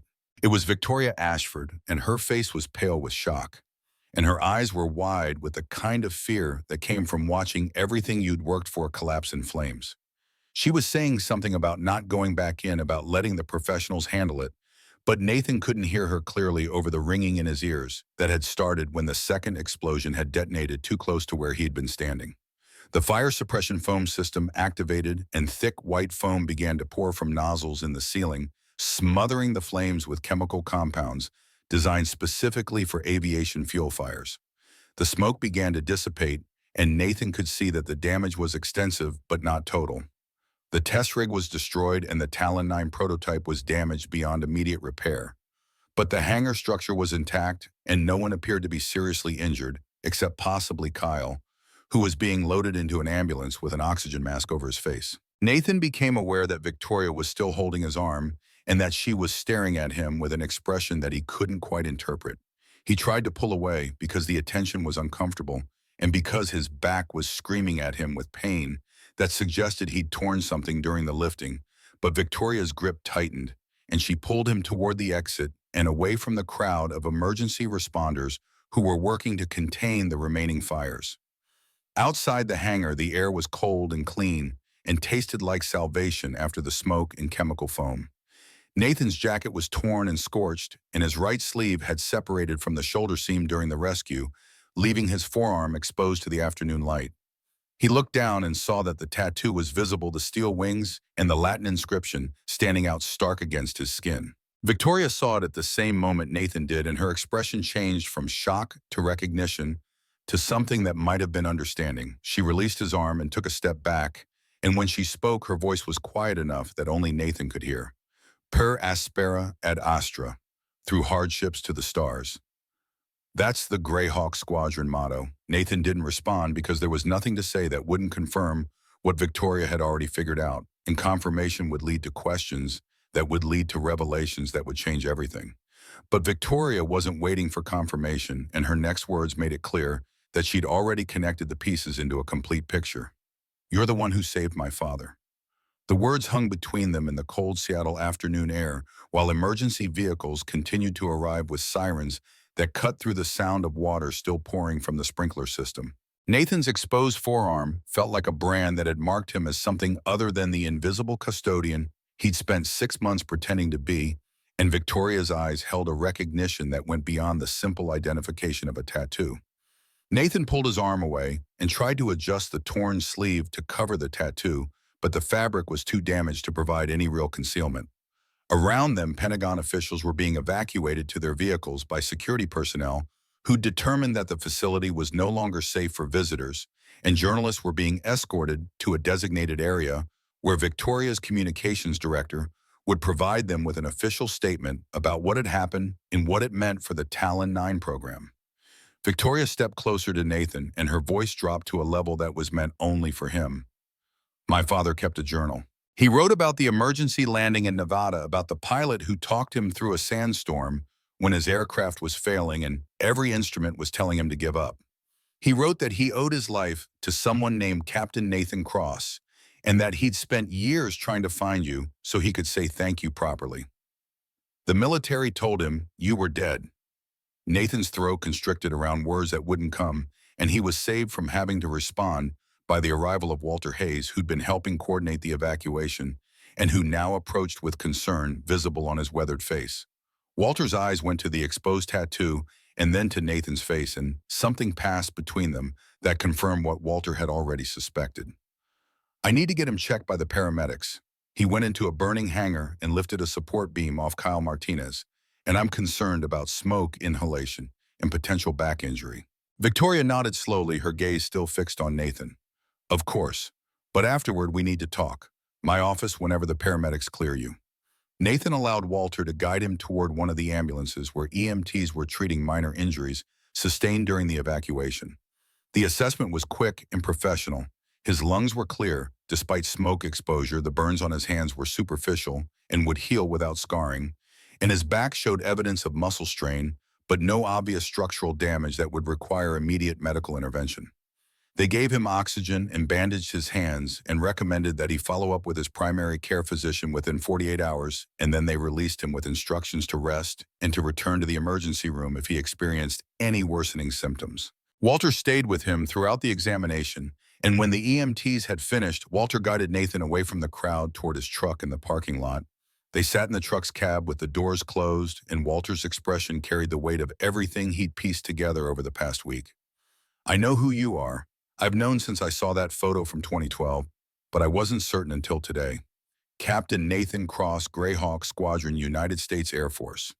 Officially declared killed in action during a training accident in Nevada in 2010, but actually alive and working as a custodian at the company owned by the man whose life you saved during that same mission. Nathan leaned back against the headrest and closed his eyes while pain radiated from his lower back with each breath. Robert Ashford was on a test flight when his aircraft experienced hydraulic failure during a sandstorm. He was a civilian contractor, not military, and he shouldn't have been anywhere near that airspace during a classified operation.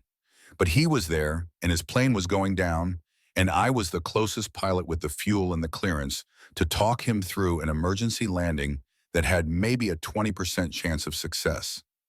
The memory came back with unwanted clarity, Robert's voice over the radio trying to stay calm, while his instruments failed one by one, and the sandstorm turned visibility to zero. Nathan had stayed with him for 47 minutes, guiding him through procedures that Robert had only read about in manuals, talking him through the fear that came from knowing that death was a statistical probability rather than a remote possibility. When Robert's wheels had finally touched down on a makeshift runway that was barely long enough for the landing, Nathan had felt the kind of relief that came from snatching someone back from the edge of oblivion. 2 hours later, Nathan's own aircraft had been hit by surface-to-air fire from hostiles, who'd been tracking the radio transmissions, and he'd ejected at an altitude that was too low for safe deployment of the parachute. The impact with the cliff face had shattered his L3 and L4 vertebrae and had ended his flying career in the same instant that it had saved his life. Walter absorbed this information with the calm of someone who'd survived enough combat to understand that heroism and tragedy were often separated by margins too thin to measure. Robert tried to find you. He used every contact he had in the military and the defense industry, and he was told repeatedly that Captain Nathan Cross had died during a training accident and that his remains had been buried with full military honors.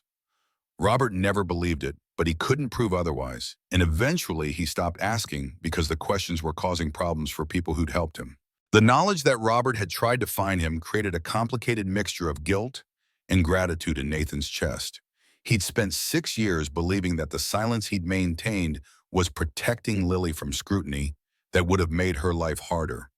But maybe that silence had also been a form of cowardice that had prevented him from honoring the man who'd spent years searching for someone to thank. Victoria needs to know the full story, not because she deserves to invade your privacy, but because understanding what her father valued might help her become the kind of leader he wanted her to be. Nathan opened his eyes and looked at Walter. If I tell her, she'll ask questions I can't answer without revealing classified information. And revealing that information could put other people at risk. Walter nodded slowly.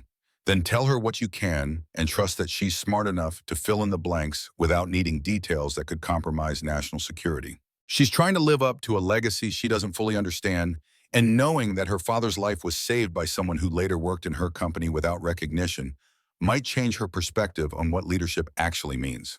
Before Nathan could respond, his phone buzzed in his pocket. The screen showed Mrs. Chen's number, and Nathan answered with the automatic fear that came from being a single parent whose child was in someone else's care. Mrs. Chen's voice was tight with worry. Nathan, Lily has a fever. It started about an hour ago and it's getting worse. She says her head hurts and she feels sick to her stomach. I gave her ibuprofen, but her temperature is still climbing. I think you should come home. Nathan's world narrowed to the single point of concern that overrode everything else. He told Mrs. Chen he was leaving immediately and ended the call, and Walter saw the change in his expression and asked what was wrong. Nathan explained while he started the truck's engine, and Walter told him to go and that they'd continue their conversation later. The drive from Ashford Aerospace to Beacon Hill normally took 25 minutes, but Nathan made it in 18 by taking risks with traffic lights and speed limits that he wouldn't normally have considered. When he arrived at his apartment building, he took the stairs 2 at a time despite the pain in his back, and he found Mrs. Chen waiting at his door with Lily wrapped in a blanket on the couch. Lily's face was flushed with fever, and her eyes were glassy with the kind of disorientation that came from a body fighting an infection it couldn't identify. Nathan touched her forehead and felt heat that was far beyond what over-the-counter medication could address. He thanked Mrs. Chen and told her he was taking Lily to the emergency room, and Mrs. Chen pressed a container of soup into his hands and told him to call her if he needed anything at all.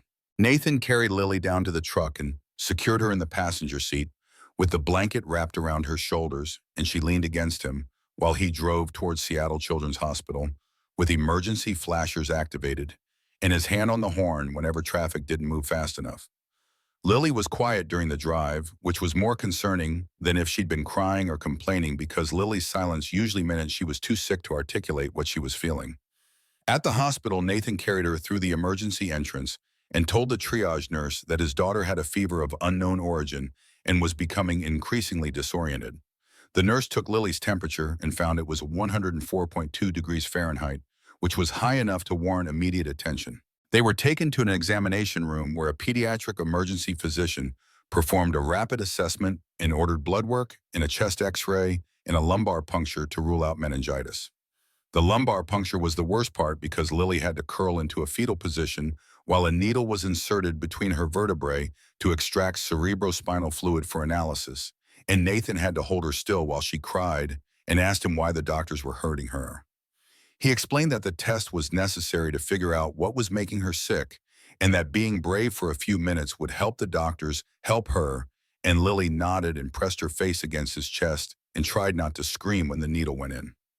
After the procedure, they were moved to a private room in the pediatric observation unit where Lily would stay while they waited for test results. Nathan sat beside her bed and held her hand while she drifted in and out of fevered sleep, and he thought about all the times Claire had sat in the hospital rooms holding patients' hands and offering comfort to people who were frightened and in pain. Claire had been good at that kind of compassion, at finding words that made unbearable situations slightly more bearable, and Nathan had never developed that skill because his training had been about maintaining calm in crisis rather than about providing emotional support. Hours passed with the slow inexorability of time that refused to be hurried regardless of how desperately you wanted answers. Nurses came and went, checking Lily's vital signs and adjusting her IV fluids and offering Nathan coffee that he accepted because drinking it gave him something to do with his hands. At some point, he realized he hadn't eaten since breakfast, but the thought of food made his stomach turn because worry had displaced hunger as his primary physical sensation. At 11 p.m., Dr. Sarah Okonkwo entered the room with a tablet containing Lily's test results. She was in her late 40s with the kind of calm competence that came from years of delivering difficult news to frightened parents, and her voice was gentle when she explained that the lumbar puncture had confirmed viral meningitis rather than bacterial, which was better news than it could have been, but still serious enough to require close monitoring. The fever should come down over the next 24 to 48 hours with supportive care, but we want to keep Lily here for observation to make sure she doesn't develop complications. Viral meningitis can be unpredictable, and children her age are particularly vulnerable to dehydration and secondary infections. Nathan nodded understanding while his mind calculated the cost of a hospital stay that would include specialists and observation and medications that his basic insurance coverage probably wouldn't fully cover. Dr. Okonkwo seemed to read his expression because her next question was about his insurance situation, and Nathan explained that he had coverage through his employer, but that it was minimal and didn't include pediatric specialists. Dr. Okonkwo's sympathetic expression told him everything he needed to know about what this hospital stay was going to cost, and Nathan felt the familiar weight of financial anxiety settling over him like a physical burden. He thanked her for the information and asked if there were any payment plans available for costs that exceeded his insurance coverage, and she assured him that the hospital's billing department would work with him to arrange something manageable. After Dr. Okonkwo left, Nathan sat beside Lily's bed and watched her sleep while he tried to calculate how many extra shifts he'd need to work to cover the bills that would arrive in the coming weeks. The math was depressing because even working every available hour wouldn't be sufficient to cover both the hospital costs and the regular expenses of rent and utilities and food, which meant he'd need to find additional work or apply for assistance programs that required documentation and time and energy he didn't have. He was deep in these calculations when Victoria Ashford appeared in the doorway of Lily's room. She was still wearing the suit she'd worn for the demonstration, though it was now stained with soot and water damage, and her expression carried something that might have been concern or might have been the same obligation that Nathan felt about debts that couldn't be repaid through ordinary means. "I called the hospital to find out if you'd brought your daughter in. The front desk told me she'd been admitted to pediatric observation, and I wanted to check on both of you." Nathan stood from the chair beside Lily's bed, and his back protested the movement with sharp pain that made him grimace despite his attempt to hide it. Victoria noticed and gestured for him to sit back down. "Don't get up on my account. How is she?" Nathan explained about the viral meningitis and the need for observation, and the fact that his insurance wouldn't cover the specialist care that Lily needed. Victoria listened without interrupting, and when he'd finished, she pulled out her phone and made a call to someone whose name Nathan didn't catch. The conversation was brief and professional, and when Victoria ended the call, she turned to Nathan with an expression that was difficult to interpret. "I've just authorized the addition of your daughter to Ashford Aerospace's executive health plan." It covers all specialists, all medications, and all hospital stays with zero copays and zero deductibles. The coverage is effective immediately and retroactive to today's admission. Nathan stared at her while his brain tried to process what she just said. I can't accept that. I'm a custodian, not an executive, and there's no justification for giving me benefits that are reserved for senior management. Victoria's expression hardened slightly. You saved my father's life 15 years ago. You've saved our Pentagon contract twice in the past week. You ran into a burning hangar today and pulled an engineer out from under a fallen beam at significant risk to your own health. I think that's sufficient justification for providing health coverage for your daughter's medical needs.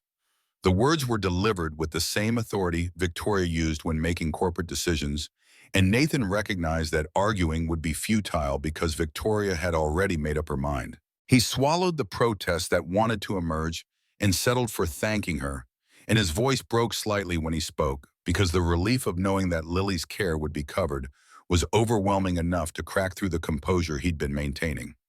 Victoria sat in the chair on the opposite side of Lily's bed, and for several minutes they sat in silence while machines beeped softly and footsteps echoed in the hallway outside. Finally, Victoria spoke, and her voice carried a vulnerability that Nathan hadn't heard from her before. My mother died of cancer when I was 16. I spent weeks sitting in hospital rooms watching her deteriorate, and I remember how helpless I felt, knowing that all the money in the world couldn't save her.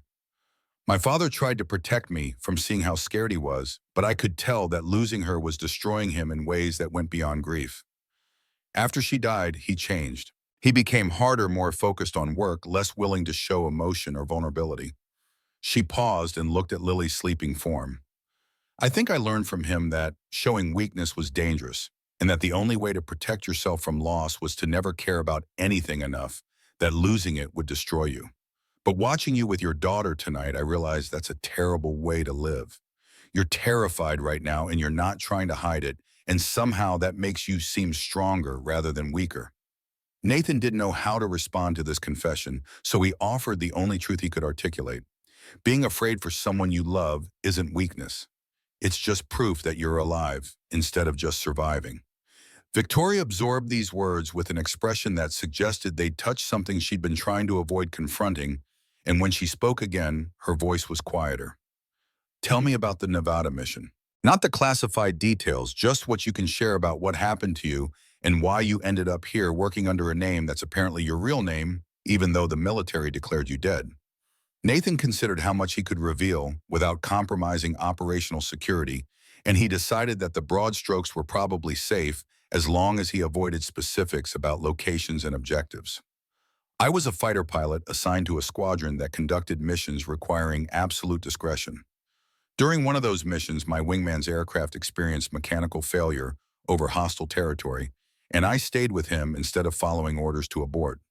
We both survived the immediate crisis, but my aircraft took damage during the extraction, and I had to eject at an altitude that was too low for safe parachute deployment. The impact shattered my spine badly enough that I'll never fly again. He paused and looked at Lily. While I was recovering, my wife Claire died in a car accident, and I was left with a daughter who needed stability more than she needed a father who was still trying to process trauma from a career that had ended violently. I changed my name legally from Nathan Cross to Nathan Cross. Actually, I never changed it. The military just declared me dead under my service name, and I started using my legal name for civilian employment. I took the job at Ashford Aerospace because it paid enough to cover rent and food and Lily's medical expenses, and because working around aircraft was the closest I could get to the life I'd lost. Victoria listened with the focus she normally reserved for technical briefings, and Nathan could see her piecing together the narrative into a coherent picture that explained everything from his technical knowledge to his reluctance to draw attention to himself. The fire today, when you ran in to save Kyle, were you thinking about the men you served with? Nathan nodded slowly. I was thinking about the 4 Marines who died during the same mission where I saved my wingman. I was thinking about the fact that I survived when they didn't, and that surviving means something only if you use that survival to prevent other people from dying when you could have saved them. The conversation might have continued, except that Lily stirred and opened her eyes, and her disoriented gaze found Nathan before finding Victoria. Confusion crossed her fevered features because Victoria Ashford was the last person she'd expected to see in her hospital room, and Nathan squeezed her hand gently to reassure her. Miss Ashford came to check on you, kiddo. She's making sure you get the best care possible. Lily's eyes moved between Nathan and Victoria, and despite the fever, her mind was sharp enough to recognize that something had changed in the dynamic between her father and the woman who'd humiliated them both in the hangar less than a week ago. She managed a small smile that was more polite than warm. Thank you for coming, Miss Ashford. Victoria returned the smile with unexpected gentleness. You're welcome, Lily. And please call me Victoria. I think we're past the point of formal titles. She stood and told Nathan that she needed to return to the facility to deal with the aftermath of the demonstration failure, and that he should take whatever time he needed before returning to work. She paused at the door and looked back at him. We'll continue this conversation later. There are things we need to discuss about your role at the company and about how we move forward from today's events. But for now, focus on your daughter. That's what matters most. After Victoria left, Nathan sat with Lillian, helped her sip water from a cup with a straw, and she asked him what had happened at the demonstration because Mrs. Chen had told her there had been an emergency but hadn't provided details. Nathan explained about the fire and about rescuing Kyle, and Lily's eyes widened when she understood that her father had run into danger instead of away from it. Were you scared? Nathan considered lying to protect her from the truth, but Claire had taught him that children deserved honesty even when honesty was uncomfortable. I was terrified. But being scared doesn't mean you don't act. It just means you recognize the danger while you're acting anyway.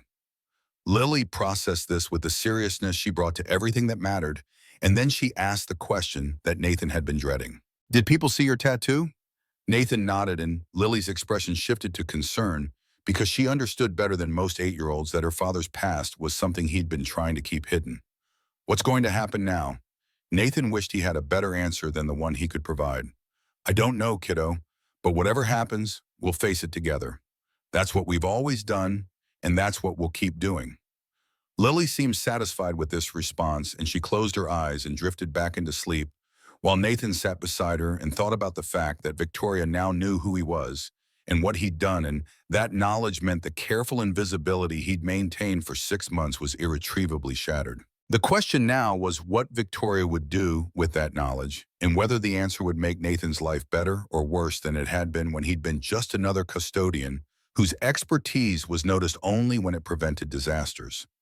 The night passed slowly, with nurses checking on Lily every 2 hours, and Nathan dozing fitfully in the chair that was designed more for sitting than sleeping. By morning, Lily's fever had dropped to 101 degrees, which Dr. Okonkwo said was progress, but not enough to justify discharge. They'd need to keep her for at least another 24 hours to ensure the downward trend continued and that no complications emerged. Nathan called Mrs. Chen to let her know what was happening, and she insisted on bringing him clean clothes and food because she knew he wouldn't leave Lily's side long enough to take care of himself. She arrived at noon with a care package that included a change of clothes for Nathan, a stuffed animal for Lily, and enough homemade soup to feed them both for several days. Her kindness made Nathan's throat tight with gratitude because Mrs. Chen had no obligation to care for them, but did so anyway because that's who she was. While Mrs. Chen sat with Lily, Nathan stepped into the hallway to check his phone and found several text messages from Walter Hayes asking about Lily's condition and whether Nathan needed anything. He also found a message from Victoria's assistant saying that Victoria wanted to meet with him on Thursday morning to discuss his employment status and future role at the company, and that the meeting would take place in her office at 9 a.m. The message created anxiety that Nathan tried to suppress because speculation about what Victoria intended was pointless when he'd find out soon enough. He returned to Lily's room and spent the afternoon reading to her from a book about aviation pioneers that Mrs. Chen had brought from their apartment, and Lily listened with focused attention despite the lingering effects of her illness. By evening, Lily's fever had dropped to 99.8 degrees, and Dr. Okonkwo said that if the trend continued overnight, they could discuss discharge in the morning. Nathan felt some of the tension ease from his shoulders because the prospect of taking Lily home meant she was improving, and improvement meant the crisis was passing into memory rather than continuing as present reality. That night, after Lily had fallen asleep and the hospital had quieted to the low hum of machines and distant footsteps, Nathan sat in the darkness and thought about everything that had happened since Monday morning, when he'd arrived at work expecting another routine day of cleaning and invisibility. The demonstration failure, the fire, the tattoo exposure, Victoria's appearance at the hospital, the health coverage that would save him from bankruptcy, all of it felt like events from someone else's life rather than his own. He thought about Robert Ashford and about the fact that the man who'd spent years searching for Nathan had built a company where Nathan had been working without either of them knowing it. The coincidence felt like something that had meaning beyond mere chance, though Nathan had never been superstitious enough to believe that the universe arranged events to serve narrative purposes. But coincidence or not, the result was that Nathan's carefully constructed anonymity had been destroyed, and he'd need to decide whether that destruction was liberation or disaster. Wednesday morning brought Lily's discharge papers and Dr. Okonkwo's instructions for home care that included rest, hydration, and monitoring for any recurrence of fever or other symptoms. Nathan thanked her and the nurses who'd cared for Lily, and then he drove home through Seattle traffic while Lily dozed in the passenger seat. Mrs. Chen was waiting at their apartment with the door unlocked and the heat turned up, and she'd stocked their refrigerator with enough food to last a week. Nathan tried to thank her adequately, but words felt insufficient for the depth of gratitude he felt. So he settled for a hug that Mrs. Chen returned with the warmth of someone who'd adopted him and Lily as honorary family. Thursday morning arrived too quickly, and Nathan woke with the knowledge that he'd need to face Victoria's questions about his future role at the company. He got Lily settled with Mrs. Chen and drove to Ashford Aerospace with the kind of resignation that came from knowing that some conversations couldn't be avoided regardless of how much you might want to postpone them. Victoria's office occupied the entire 40th floor, and her assistant directed Nathan to wait in a conference room while Victoria finished a phone call with the Pentagon about rescheduling the demonstration. When Victoria finally appeared, she was carrying a folder that Nathan recognized as his employment file, and her expression was difficult to read. She sat across from him and opened the folder, and Nathan saw documents that included his original application, his background check results, and what appeared to be research that someone had conducted about his military service. I had my legal team pull everything they could find about your service record without requesting classified documents. What they found was a lot of gaps and redactions, but enough to confirm that you were exactly who you said you were and that your discharge was honorable despite the circumstances that ended your flying career. Victoria closed the folder and met his eyes. I'm offering you a position as Chief Safety Advisor with a salary commensurate with your experience and expertise. You'll oversee all safety protocols for testing and demonstration, and you'll have authority to halt any operation that you determine presents unacceptable risk. The position reports directly to me, and it comes with full executive benefits, including the health coverage I've already authorized for Lily. Nathan had expected questions, not job offers, and the surprise must have shown on his face because Victoria smiled slightly.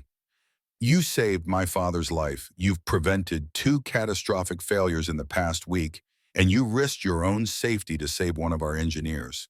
I'd be a fool not to recognize that those actions demonstrate exactly the kind of judgment and courage that this company needs in someone responsible for safety oversight. The offer was generous to the point of being overwhelming, and Nathan struggled to formulate a response that acknowledged both the opportunity and the complications it created. I appreciate the offer, but I need to be clear about my limitations. My back injury means I can't work the kind of hours that executive positions typically require, and I need flexibility to take care of Lily when situations like this week's medical emergency arise. Victoria nodded understanding. The position allows for flexible scheduling, and we can arrange for backup coverage when you need to attend to family matters. What I need from you is your expertise and your willingness to tell me when we're making mistakes that could cost lives or destroy the company. Everything else is negotiable. Nathan felt the weight of 6 years of invisibility and diminished expectations lifting slightly, and he realized that Victoria was offering him more than just a job. She was offering him the opportunity to use his knowledge and experience in ways that mattered, and to do so without having to hide who he was or what he'd done. He accepted the position, and Victoria's smile suggested genuine pleasure at his decision. They spent the next hour discussing logistics and responsibilities, and by the time Nathan left her office, he'd agreed to start in the new role the following Monday after Lily had fully recovered from her illness. As he drove home, Nathan thought about calling Walter to share the news and about how he'd explained to Lily that her father was no longer a custodian, but was instead someone whose opinion was valued enough to warrant an office and a salary that would mean they could move to a better apartment in a safer neighborhood. The changes felt surreal and slightly frightening because change always was, but beneath the fear was something that felt like hope. Monday morning arrived with autumn rain that turned Seattle's streets into rivers, reflecting the city's steel and glass towers. And Nathan Cross walked through the entrance of Ashford Aerospace Technologies, wearing a suit that he'd purchased over the weekend with money from his first paycheck advance. The suit was off the rack from a discount store, rather than custom tailored, like the ones worn by the executives whose offices occupied the 40th floor. But it was clean and professional, and marked him as someone whose role had fundamentally changed even if his identity remained the same. The security guard at the entrance nodded recognition when Nathan swiped his new badge, which was printed with a photo that had been taken Friday afternoon and which identified him as Chief Safety Advisor rather than custodial staff. The change in title felt surreal enough that Nathan half expected someone to stop him and explain that there'd been a mistake, that custodians didn't become executives regardless of what they'd done or who they'd saved. But no one stopped him as he made his way to the elevator that would take him to the executive floor. His office was located 3 doors down from Victoria's and had a window that overlooked Puget Sound, where container ships moved through morning fog like ghosts navigating between worlds. The office was small compared to those occupied by VPs and board members, but it was larger than the apartment Nathan had lived in for the past 2 years, and it contained a desk and a computer and bookshelves that were currently empty because Nathan owned few books and hadn't yet decided what should occupy the space that was meant to convey expertise and authority. Victoria had arranged for his office to be ready before his first day, and she'd left a note on the desk that welcomed him to his new position and reminded him that they had a meeting scheduled for 10 a.m. to discuss the timeline for rescheduling the Talon 9 demonstration. Nathan set down the messenger bag that contained Lily's latest drawings and the technical manuals he'd been studying over the weekend, and he stood at the window for several minutes while he tried to reconcile the person he'd been last Friday with the person he was being asked to become. The transition wasn't just about job titles or salary increases, though both of those things mattered in practical terms that would affect where Lily went to school and whether Nathan could afford the physical therapy his back needed. The transition was about visibility and the end of the protective anonymity that had allowed him to exist without explaining why someone with his qualifications was working far beneath his capabilities. Now he'd need to answer questions about his background and his experience, and some of those answers would require revealing things he'd spent 6 years trying to keep hidden. At 9:30, Walter Hayes appeared in Nathan's doorway with 2 cups of coffee and an expression that suggested satisfaction at seeing Nathan in an environment that better matched his abilities. Walter had been instrumental in convincing Victoria that Nathan deserved the promotion, and he'd spent hours over the weekend helping Nathan prepare for the kinds of questions that board members would inevitably ask about his qualifications and his authority to override engineering decisions.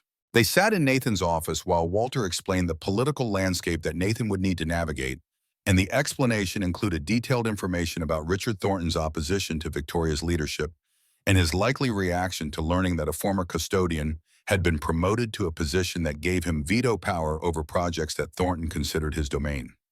Walter's assessment was that Thornton would view Nathan's promotion as evidence of Victoria's poor judgment, and that he'd use the promotion as ammunition in his ongoing campaign to convince the board that Victoria lacked the experience necessary to lead the company. The warning was delivered with the calm pragmatism of someone who'd survived decades of corporate politics and understood that competence alone wasn't sufficient to protect you from people who were determined to see you fail. Walter advised Nathan to document everything, to never make a decision without explaining his reasoning in writing, and to remember that people like Thornton were skilled at twisting good faith disagreements into evidence of incompetence or insubordination. Nathan absorbed this advice with the same attention he'd once given to briefings about hostile air defenses, and he recognized that his new role would require a different kind of situational awareness than he'd needed as a custodian. Invisibility had protected him from scrutiny, but visibility would expose him to attacks that were more subtle but potentially more damaging than the physical dangers he'd faced during his military service. At 10 a.m., Nathan attended his first meeting in Victoria's office, and the discussion focused on the engineering team's analysis of what had caused Friday's catastrophic failure during the demonstration.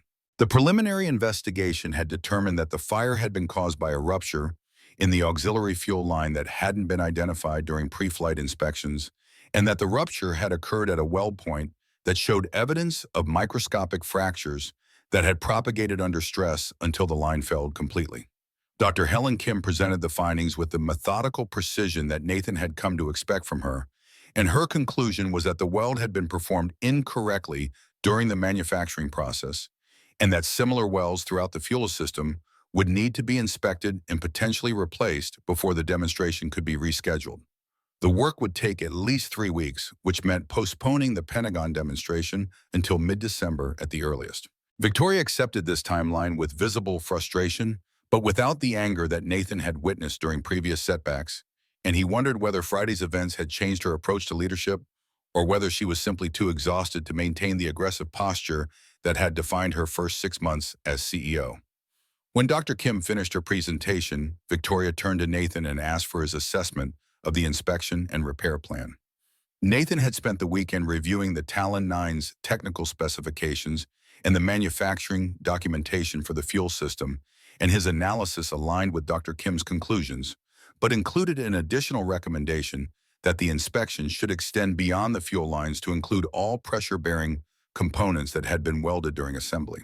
The recommendation was conservative and would add another week to the timeline, but Nathan's experience had taught him that catastrophic failures were usually caused by multiple small problems, rather than single large ones, and that addressing only the obvious issue often meant missing the underlying systemic problem. Victoria approved the expanded inspection without hesitation, and her willingness to accept a timeline that would delay the demonstration even further suggested that she'd learned from Friday's disaster that rushing to meet arbitrary deadlines was more dangerous than taking the time necessary to ensure safety. The meeting concluded with assignments being distributed to the engineering team, and Nathan returned to his office with the knowledge that he'd just made his first decision in a role that carried real authority and real consequences. The rest of Monday passed in a series of meetings and introductions that were designed to integrate Nathan into the executive structure and to establish his credibility with people who'd known him only as a custodian.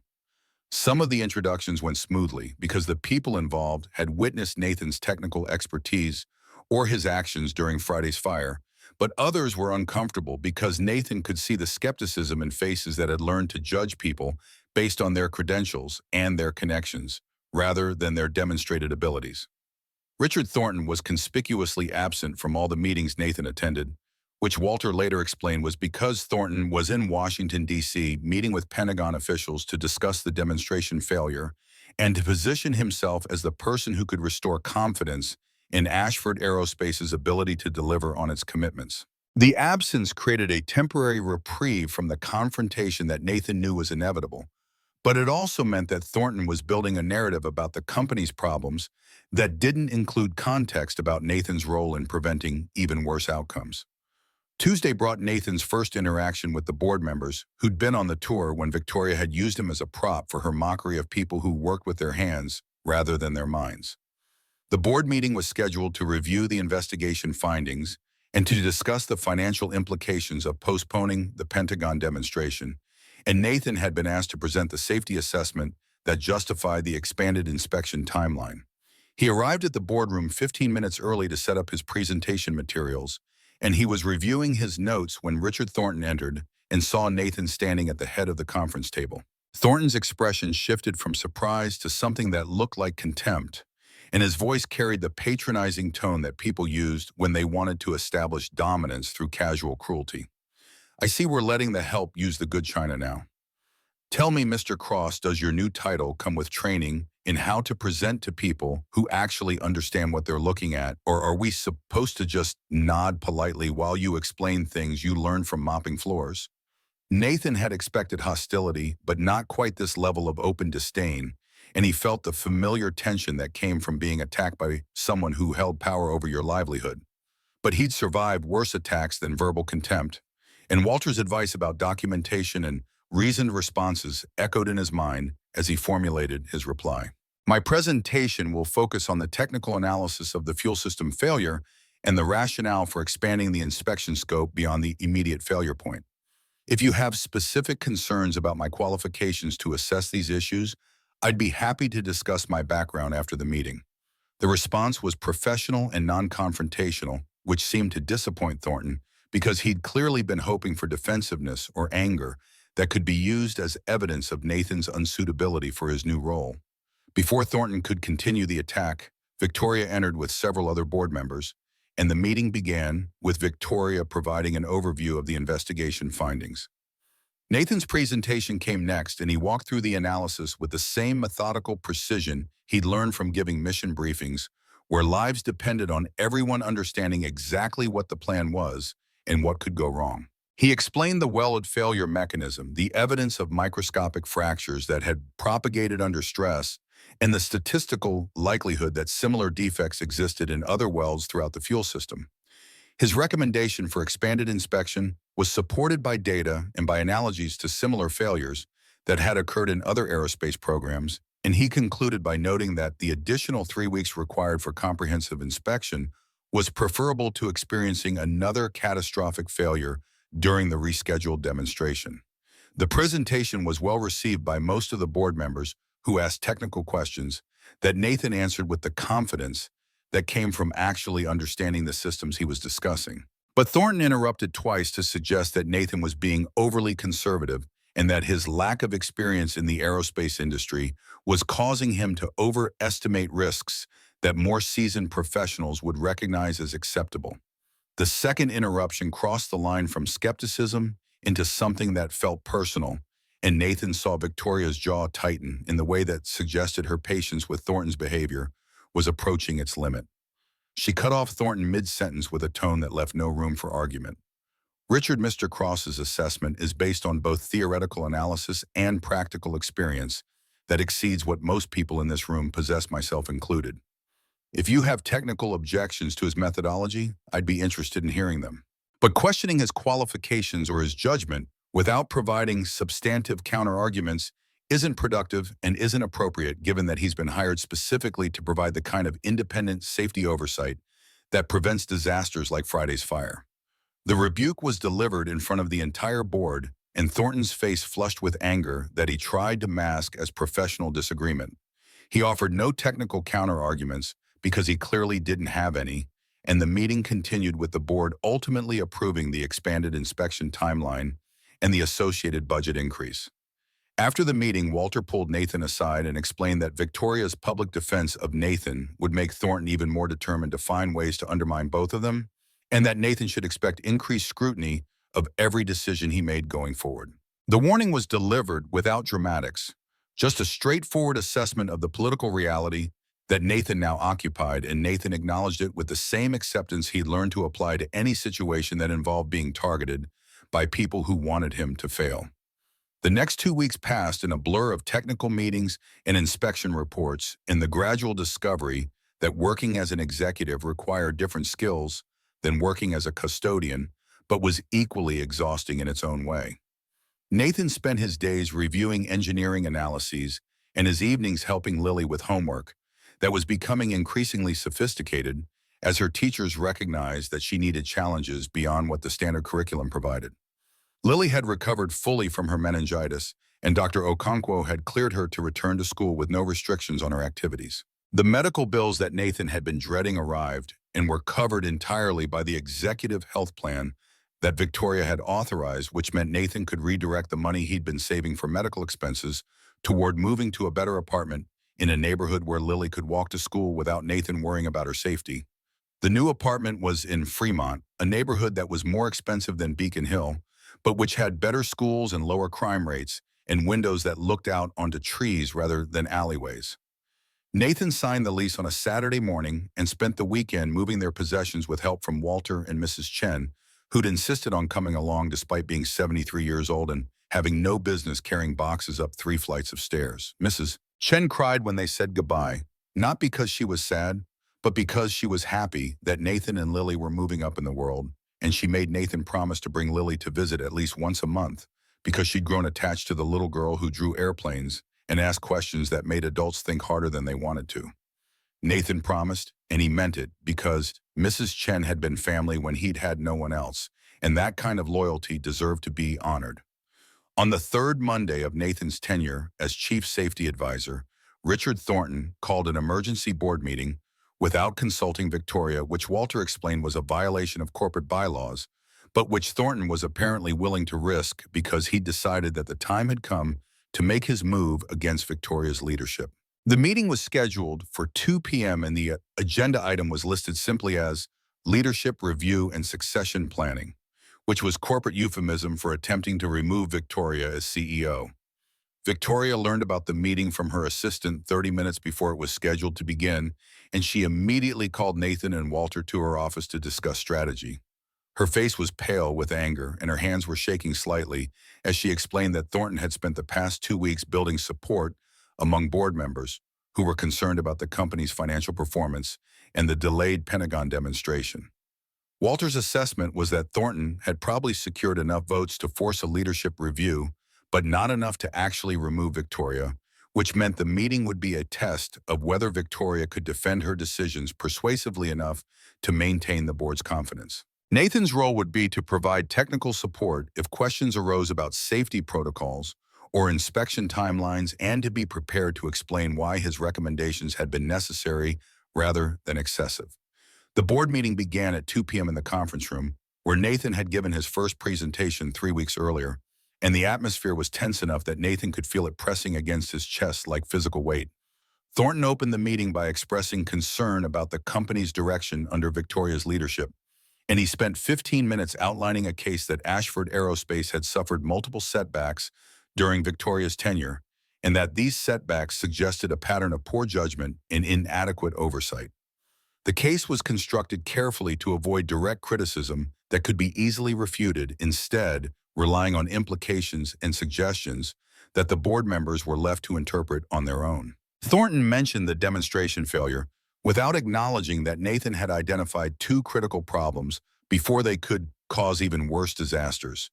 He mentioned the delayed timeline without explaining that the delay was necessary to prevent catastrophic failures during the rescheduled demonstration. And he mentioned Nathan's promotion as an example of Victoria making hiring decisions based on personal feelings rather than professional qualifications.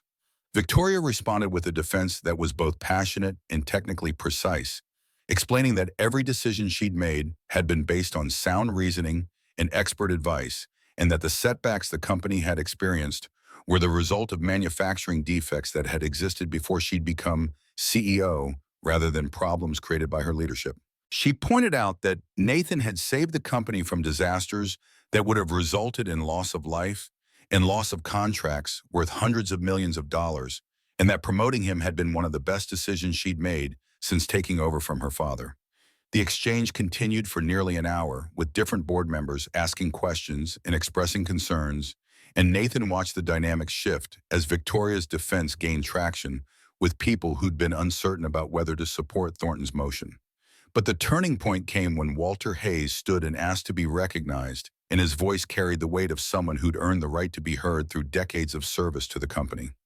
"I've worked at this company for 43 years, and I knew Robert Ashford better than anyone in this room, except possibly his daughter. Robert built this company on principles that valued competence and courage over credentials and connections, and he believed that the best leaders were the ones who surrounded themselves with people who were willing to tell them hard truths rather than comfortable lies." Walter paused and looked directly at Thornton. 3 weeks ago, Richard sent me an email asking me to support his motion to review Victoria's leadership. In that email, he mentioned that he'd been aware of the weld defect in the Talon 9's fuel system for approximately 72 hours before Nathan Cross identified it during his custodial duties. Richard chose not to raise the concern with the engineering team because he believed, and I'm quoting from his email here, that allowing the demonstration to proceed with a known defect would create an opportunity to demonstrate Victoria's inability to manage complex technical programs. The silence that followed this revelation was absolute, and Nathan watched Thornton's face turn from red to white as he realized that Walter had just accused him of deliberately sabotaging the demonstration in order to damage Victoria's reputation. Several board members began speaking at once, and the meeting dissolved into chaos that took Victoria several minutes to restore to order. Thornton denied Walter's accusation and demanded to see the email that supposedly contained his admission, and Walter produced his phone and displayed the message for the entire board to review. The email was damning in its clarity, and it demonstrated that Thornton had prioritized his personal ambition over the safety of the company's employees and the success of the demonstration. The board voted unanimously to terminate Thornton's employment, effective immediately, and security was called to escort him from the building, while he protested that he'd been taken out of context and that Walter was misrepresenting his intentions. Nathan watched the scene with the detached fascination of someone observing a disaster from a safe distance, and he thought about how different the outcome might have been if Walter hadn't had the foresight to document Thornton's confession. After Thornton had been escorted out, the board meeting continued with a discussion of succession planning that focused on strengthening Victoria's executive team rather than replacing her. The conversation was collaborative rather than adversarial, and by the time the meeting ended at 6 p.m., Victoria had secured commitments for additional resources and support that would help stabilize the company during the transition period following Thornton's departure. Nathan returned to his office feeling exhausted in a way that had nothing to do with physical labor and everything to do with the emotional toll of watching people destroy themselves through their own choices. He thought about calling Lily to let her know he'd be home late, but before he could pick up his phone, Victoria appeared in his doorway with an expression that mixed relief with something that might have been gratitude. "Thank you for being willing to stand up there and defend your decisions. I know presenting to the board isn't comfortable for you, and I appreciate that you did it anyway." Nathan accepted the thanks with a slight nod, and Victoria continued, "I'm scheduling a press conference for Friday to announce some changes in the company's leadership structure and to introduce our new approach to safety oversight. I'd like you to be there so we can publicly acknowledge the role you've played in preventing disasters and in building a safety culture that prioritizes people over timelines." The request made Nathan uncomfortable because press conferences meant visibility that would extend beyond Ashford Aerospace to the broader aerospace community and potentially to people who might recognize his name or his face from his military service. But refusing Victoria's request after everything she'd done for him and Lily felt like cowardice. And Nathan had spent enough of his life running from visibility to recognize that continued hiding served no purpose except to limit his ability to use his expertise to prevent harm. He agreed to participate in the press conference, and Victoria's smile suggested genuine pleasure at his willingness to step further into the light. They spent the next 30 minutes discussing what the press conference would cover and what Nathan would be expected to say, and by the time Nathan left the office at 7 p.m., he'd committed to speaking publicly about his transition from custodian to executive, and about the importance of creating workplace cultures where expertise was valued regardless of where it came from. Friday's press conference was held in the main conference room at Ashford Aerospace with approximately 50 journalists and industry analysts in attendance. Victoria stood at the podium and delivered prepared remarks about the company's commitment to safety and transparency, and she announced Nathan's appointment as Chief Safety Advisor with authority to halt any operation that presented unacceptable risk to personnel or equipment. When it was Nathan's turn to speak, he approached the podium with the same controlled nervousness he'd felt before his first combat mission, and he delivered remarks that had been prepared with Victoria's communications director, but which felt authentic because they reflected his actual beliefs about how organizations should operate. He talked about the importance of creating environments where people felt empowered to raise concerns without fear of retaliation, and about the fact that catastrophic failures were usually prevented by people paying attention to small problems before they became large ones. The journalist asked questions about Nathan's background and his qualifications and how someone who'd been working as a custodian had ended up in an executive role, and Nathan answered honestly about his aerospace engineering degree and his military service and the circumstances that had led to him working in roles that were beneath his capabilities. He didn't provide details about classified operations or about the specific mission that had ended his flying career, but he was open enough about the broad strokes that the journalist could construct a narrative that was accurate even if it wasn't complete. One journalist asked whether Nathan's promotion represented a publicity stunt designed to distract from the demonstration failure, and Victoria's response was sharp enough to cut. "Mr. Cross prevented 2 catastrophic failures before they could occur, and he risked his life to save one of our engineers during the fire that resulted from a manufacturing defect we're still investigating. If recognizing that kind of judgment encourages a publicity stunt, Then I hope more companies start engaging in similar stunts because the aerospace industry would be safer for it. The press conference concluded with Victoria announcing the establishment of the Ashford Foundation, a nonprofit organization that would provide aerospace education and scholarships to students from underserved communities who showed aptitude and interest in careers that required technical expertise. The foundation would be funded by 5% of the company's annual profits, and it would be overseen by a board that included Victoria, Nathan, and Walter, along with several education specialists who understood the barriers that prevented talented students from accessing opportunities that could change their lives. The foundation was named in honor of Robert Ashford, and Victoria's voice broke slightly when she explained that her father had believed the sky belonged to anyone brave enough to reach for it, and that the foundation would work to make that belief a reality for students who'd been told that careers in aerospace were beyond their capabilities. Nathan stood beside Victoria during the announcement, and he thought about Lily and about all the drawings she'd created of aircraft she dreamed of designing someday, and he felt something that might have been hope for a future where his daughter's talents would be recognized and nurtured, rather than dismissed or ignored because she came from a family that had been struggling to survive rather than thriving. 1 year later, on a Saturday morning in October, when Seattle's autumn light turned the city's waters into molten gold, Nathan stood beside Victoria and Lily on a platform that had been constructed outside the newly completed Ashford Foundation Learning Center. The building occupied 2 acres adjacent to the main Ashford Aerospace campus, and it contained classrooms and laboratories and flight simulators and workshop spaces where students could learn by building rather than just by reading. 50 students from Seattle's public schools had been selected for the foundation's inaugural cohort based on aptitude tests and teacher recommendations and essays that explained why they wanted to pursue careers in aerospace. The students ranged in age from 10 to 18, and they came from neighborhoods where college seemed impossible and where the sky was something that existed above them rather than something they could actually touch. Lily was among the youngest students in the cohort, not because Nathan had pulled strings, but because her application had demonstrated the kind of sophisticated understanding of aerospace engineering that the selection committee had found remarkable. She stood on the platform wearing her best dress and holding the oversized scissors that would be used to cut the ribbon that officially opened the Learning Center. Victoria gave a speech about her father's legacy and about the importance of creating opportunities for students who'd been told that their dreams were impractical or impossible. She talked about Nathan and about how recognizing his expertise despite his job title had taught her that the best leaders were the ones who valued competence over credentials and who created environments where people felt empowered to share their knowledge without fear of being dismissed or ridiculed. When Victoria finished speaking, she invited Nathan to say a few words, and he approached the microphone with the same nervousness he always felt when speaking to large groups. He looked out at the students who'd gathered for the ribbon cutting, and he saw faces that reflected the same hunger for knowledge and opportunity that he'd seen in Lily since she was old enough to hold a pencil.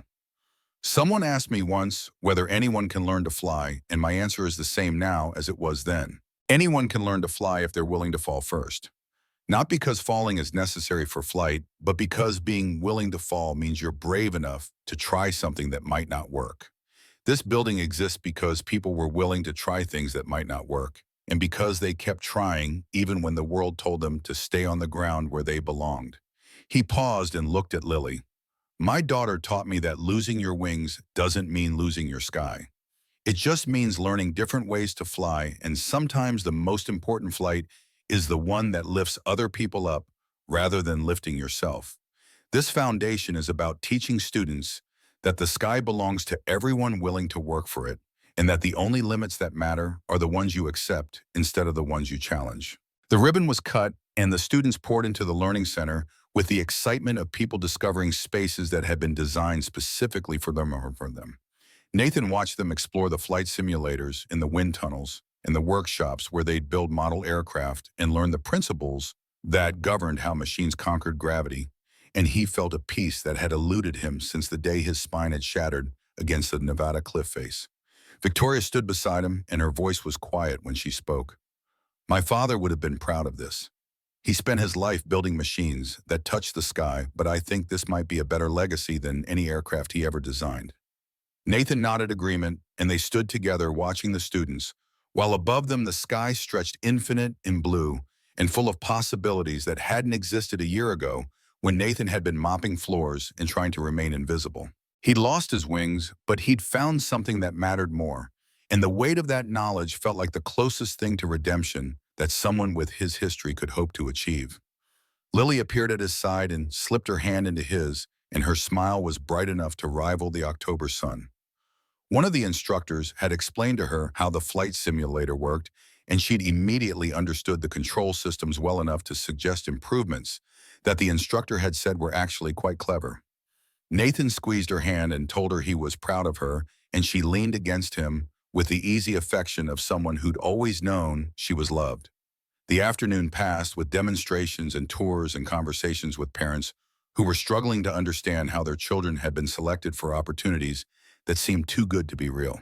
Nathan spent hours answering questions and explaining that the foundation's commitment was long-term and that students who completed the program would have access to scholarships and internships and mentorship that would support them through college and into careers that could sustain families and build futures.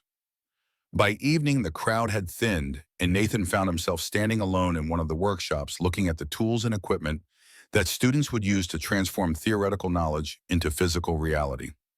Walter appeared beside him, and they stood together in comfortable silence before Walter spoke. Robert would have wanted you to know that this foundation exists because you were willing to stop hiding. You could have kept mopping floors and collecting your paycheck and protecting Lily through invisibility, but instead you chose to use your expertise, even when using it meant exposing yourself to scrutiny you'd been avoiding for years. That choice didn't just save lives during the demonstration. It created this place where hundreds of students will learn that their dreams aren't impossible. Nathan absorbed these words with the kind of gratitude that was too large for language, and he thought about the trajectory that had brought him from a Nevada cliff face to a learning center in Seattle, and about how the path between those 2 points had been marked by losses and failures, and choices that had felt like surrenders at the time, but which had somehow led to something that felt like purpose.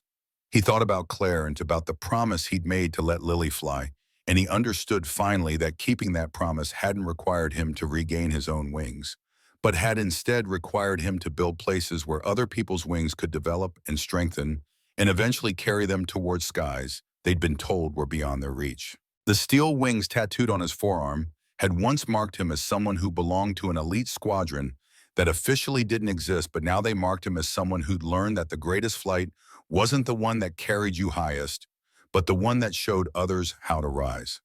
Through hardships to the stars, the motto still held true, but the hardships had been different than he'd expected, and the stars were being reached by people he'd taught rather than by himself. Nathan left the learning center as the sun was setting and drove home to the apartment in Fremont, where Lily was probably already working on drawings of the aircraft she'd seen in the flight simulator. He thought about calling Mrs. Chen to share the news about the successful opening and about having dinner with Victoria and Walter to celebrate what they'd built together from the wreckage of catastrophes that could have destroyed everything. But mostly he thought about the fact that for the first time in 6 years, he felt like someone who was flying rather than falling, and that the difference between the two wasn't about altitude or velocity, but about purpose and the knowledge that the distance you descended could be measured by the heights to which you'd helped others climb. The wings he'd lost had been replaced by something better, and the sky he'd thought was closed to him had opened in ways he'd never imagined possible. Above the city, stars were beginning to appear in the deepening blue, and Nathan Cross drove toward home with the certainty that sometimes the hardest journeys led to destinations worth reaching, and that falling didn't mean failing as long as you used the impact to build foundations strong enough to support the dreams of everyone who came after.